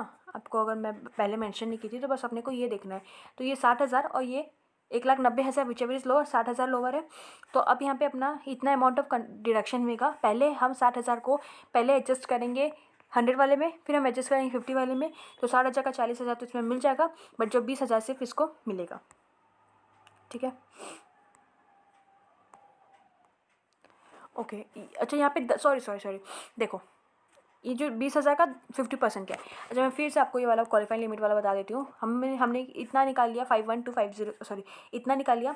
80G वाला हम नहीं निकालेंगे. 80G वाला निकालने से पहले अपन सबसे पहले ग्रॉस टोटल इनकम यहाँ पे जो दिया है उसमें से सब रिडक्शन माइनस कर लेंगे. तो यहाँ पे ये 6 लाख आ जाएगा. अब इस 6 लाख में अपने को क्या करना है? ये हमारा एडजस्टेड टोटल इनकम है, इसका 10% ले लो 60,000. या ये हमारा स्टेप 2 है. स्टेप 3 क्या है? जितना आपका क्वालिफाइंग लिमिट वाले डिडक्शन है उसका अमाउंट ले लो. दैट इज़ 1,50,000 प्लस 40,000 जो कि हमारा 1,90,000 आ गया. अपने को अमाउंट ऑफ डिडक्शन कितना होगा पता है? जो हमारा स्टेप 2 है और जो हमारा स्टेप 3 विच एवर इज लो है. जो कि हमारा स्टेप 2 है तो हमको टोटल इतना तो पता चल गया है कि 60,000 का डिडक्शन मिलेगा. अब ये जो 60,000 का डिडक्शन है पहले अपने को एडजस्ट करना है, जो कि हमारा 100% का डिडक्शन मिलेगा with respect to qualifying limit. तो 60,000 में से हम 40,000 इसमें ले गए. ठीक है, क्योंकि 40,000 का था. नेक्स्ट अपने को सिर्फ 20,000 लेके जा सकते हैं, बट ये जो 20,000 हम लेके जा सकते हैं वो 50% वाले डिडक्शन में मिलेगा. तो सिर्फ और सिर्फ 10,000 20,000 का 10% दैट इज 10,000 उतना ही हमको रिडक्शन मिलेगा. तो टोटल अमाउंट ऑफ रिडक्शन हमारा 87,500 है. एंड देन हम फर्दर इसको इसमें डालते हैं तो हमारा टोटल इनकम 512,500 हो जा रहा है. क्लियर है, अच्छा क्वेश्चन है, करके जाना। नेक्स्ट ATGG, ठीक है, ATG हमारा डोनेशन था, अब ATG ये हमारा है deduction in respect of rent paid for house property, मतलब आप कोई भी हाउस प्रॉपर्टी में रेंट पे कर रहे हैं तो वो उसका आपको क्या मिल जाएगा, रिडक्शन मिल जाएगा। ये सिर्फ और सिर्फ इंडिविजुअल के लिए है एंड जिसमें आपको HRA नहीं मिल रहा है, तो ये आप पढ़ेंगे सैलरी में, ठीक है। तो इसका अमाउंट ऑफ डिडक्शन कितना है, 50,000 है या फिर 25 यहाँ पे है क्वांटम ऑफ रिडक्शन, यहाँ पे इधर आपको 50,000 का मिलेगा या फिर जितना आप एक्चुअल रेंट पे कर रहे हैं उसमें से 10% of total income of the SSC before allowing reduction minus कर लो, मतलब एडजस्टेड GTI से माइनस कर लो एंड 25 या फिर 25% of such total income. Okay sorry, once again first आपको 55,000 एक्चुअल का 5,000 पर मंथ आपको रिडक्शन मिल जाएगा, या फिर जितना आप रेंट पे कर रहे हो उसमें से ग्रॉस टोटल इनकम नहीं, एडजस्टेड ग्रॉस टोटल इनकम को माइनस करना है 10% से, या फिर आपका जो भी एडजस्टेड ग्रॉस टोटल इनकम है उसका 25% ले लेना है। मतलब ग्रॉस टोटल इनकम मतलब क्या, चैप्टर 6A के सारे डिडक्शन माइनस करो, बस ये जो ATGG वाला डिडक्शन है वो माइनस नहीं करना है। एग्जांपल दिया है कि मिस्टर गणेश एक बिजनेसमैन है जो कि जिसका total income before allowing deduction under ATGG, मतलब यहाँ पे अपने को एडजस्टेड GTI हमको पहले से दे दिया, दैट इज 4,60,000 है, ठीक है। अपन 4,60,000 है, ये हमारा क्या हो गया, एडजस्टेड GTI। अब एडजस्टेड GTI का हमको दो चीज़ करना है, एक हमको 25% निकालना है, एक हमको 10% निकालना है, right. Okay, house rent 12,000 per month है in respect of residential accommodation. तो सबसे पहले तो अपने को 5,000 पर मंथ का मिल जाएगा, तो 5,000 पर मंथ में तो हमको 60,000 का रिडक्शन मिलेगा, ठीक है, फर्स्ट चीज़। सेकेंड अपने को rent paid minus 10% of total income. तो यहाँ पे आपको क्या करना है, अपने को कितना रेंट अपन पे कर रहे हैं, 12,000 इंटू 12 तो 1,44,000 में से माइनस करेंगे 10% ऑफ GTI, दैट इज़ 4,60,000 का 10% माइनस करेंगे तो 98,000 आ जाएगा। एंड यहाँ पे अपन अब GTI का यहाँ पे 4,60,000 का 25% ले लो, 115 which ever is low, so reduction मिल जाएगा जो कि 60,000 है। तो अपने को अलाउबल डिडक्शन 60,000 होगा। इसका लिमिट्स देख के जाना है। जनरली IPCC लेवल के लिए अच्छा क्वेश्चन है, एक फाइनल के लिए एक MCQ भले ही पूछ सकता है। नेक्स्ट है ATGGA, that is reduction in respect of donation for scientific research और डेवलपमेंट। यहाँ पे वहाँ पे हमारा चैरिटेबल वगैरह था, यहाँ पे हमारा क्या है, साइंटिफिक रिसर्च के लिए है। तो अगेन ये जो है, जो भी ये डोनेशन वाले उसमें भी ऑल SSC था, इसमें भी ऑल SSC आ रहे हैं। इसमें जो अमाउंट ऑफ रिडक्शन है अगेन वो 100% ऑफ रिडक्शन है। और अगर if donation amount is more than 10,000 then should be made other than cash. अगर आप मतलब अगर आप 10,000 से ज़्यादा इन्वेस्ट कर रहे हैं, डोनेट कर रहे हैं, तो वो आपका कैश अदर देन कैश होना चाहिए, कैश में नहीं होना चाहिए। कैश में हो रहा है तो डिडक्शन नहीं मिलेगा, ठीक है। फिर है ATGGB, that is donation to political parties और इलेक्टोरल ट्रस्ट। ये हमारे इसको किसके लिए है, ये सिर्फ और सिर्फ इसका जो SSC है वो अलग ही है कुछ, वो है हमारी इंडियन कंपनी, ठीक है। इंडियन कंपनी ही को ही सिर्फ और सिर्फ डोनेट करेगी तो उनको डिडक्शन मिलेगा। और यहाँ पे 100% ऑफ द डोनेशन मिलेगा। तो ये एक इंडियन कंपनी है, कॉन्ट्रीब्यूटेड सम ऑफ 2 लाख और electoral trust and income expenditure of ₹25,000 on advertisement in Bros of A political party. तो यहाँ पे ATGGB में हमको मिलेगा, यहाँ पे अपने को रिडक्शन मिलेगा 100% के हिसाब से। तो यहाँ पे आपको दोनों का रिडक्शन मिल जाएगा, ठीक है। अच्छा, यहाँ पे एक चीज़ और लिखा हुआ है, it may be noted that there is a special disallowance under section number 37 PGBB में in respect of expenditure incurred on advertisement of a political party. Therefore, the expenditure of ₹25,000 would be disallowed while computing business income, gross total income. However, the said expenditure incurred by an Indian company is allowable as deduction. तो हम उसको GTI में include नहीं करेंगे, however हमको deduction मिल जाएगा अगर हम उसको एज अ फ्रॉम GTI, ठीक है। अब ATGGC हमने यहाँ पे क्या पढ़ा, हमने इंडियन कंपनी के लिए पढ़ा, ये अदर देन इंडियन कंपनीज आ जाएंगे ATGGC में, ठीक है। ये any other person other than ATGGBS, तो इसमें भी अमाउंट ऑफ रिडक्शन हमारा है 100% है, ठीक है। और यहाँ पे अगेन यहाँ पे अपने को एक ये कंडीशन दिया है कि हमारा ये जो पेमेंट होना चाहिए पॉलिटिकल कंट्रीब्यूशन में वो कैश में नहीं होना चाहिए, both for ATGGB and ATGGC। Clear, इसका कोई क्वेश्चन नहीं दिया है। Now coming to next deduction in respect of certain income, जो कि हम नेक्स्ट वीडियो में देखेंगे। ये वीडियो को यहाँ पे वाइंड अप करते हैं।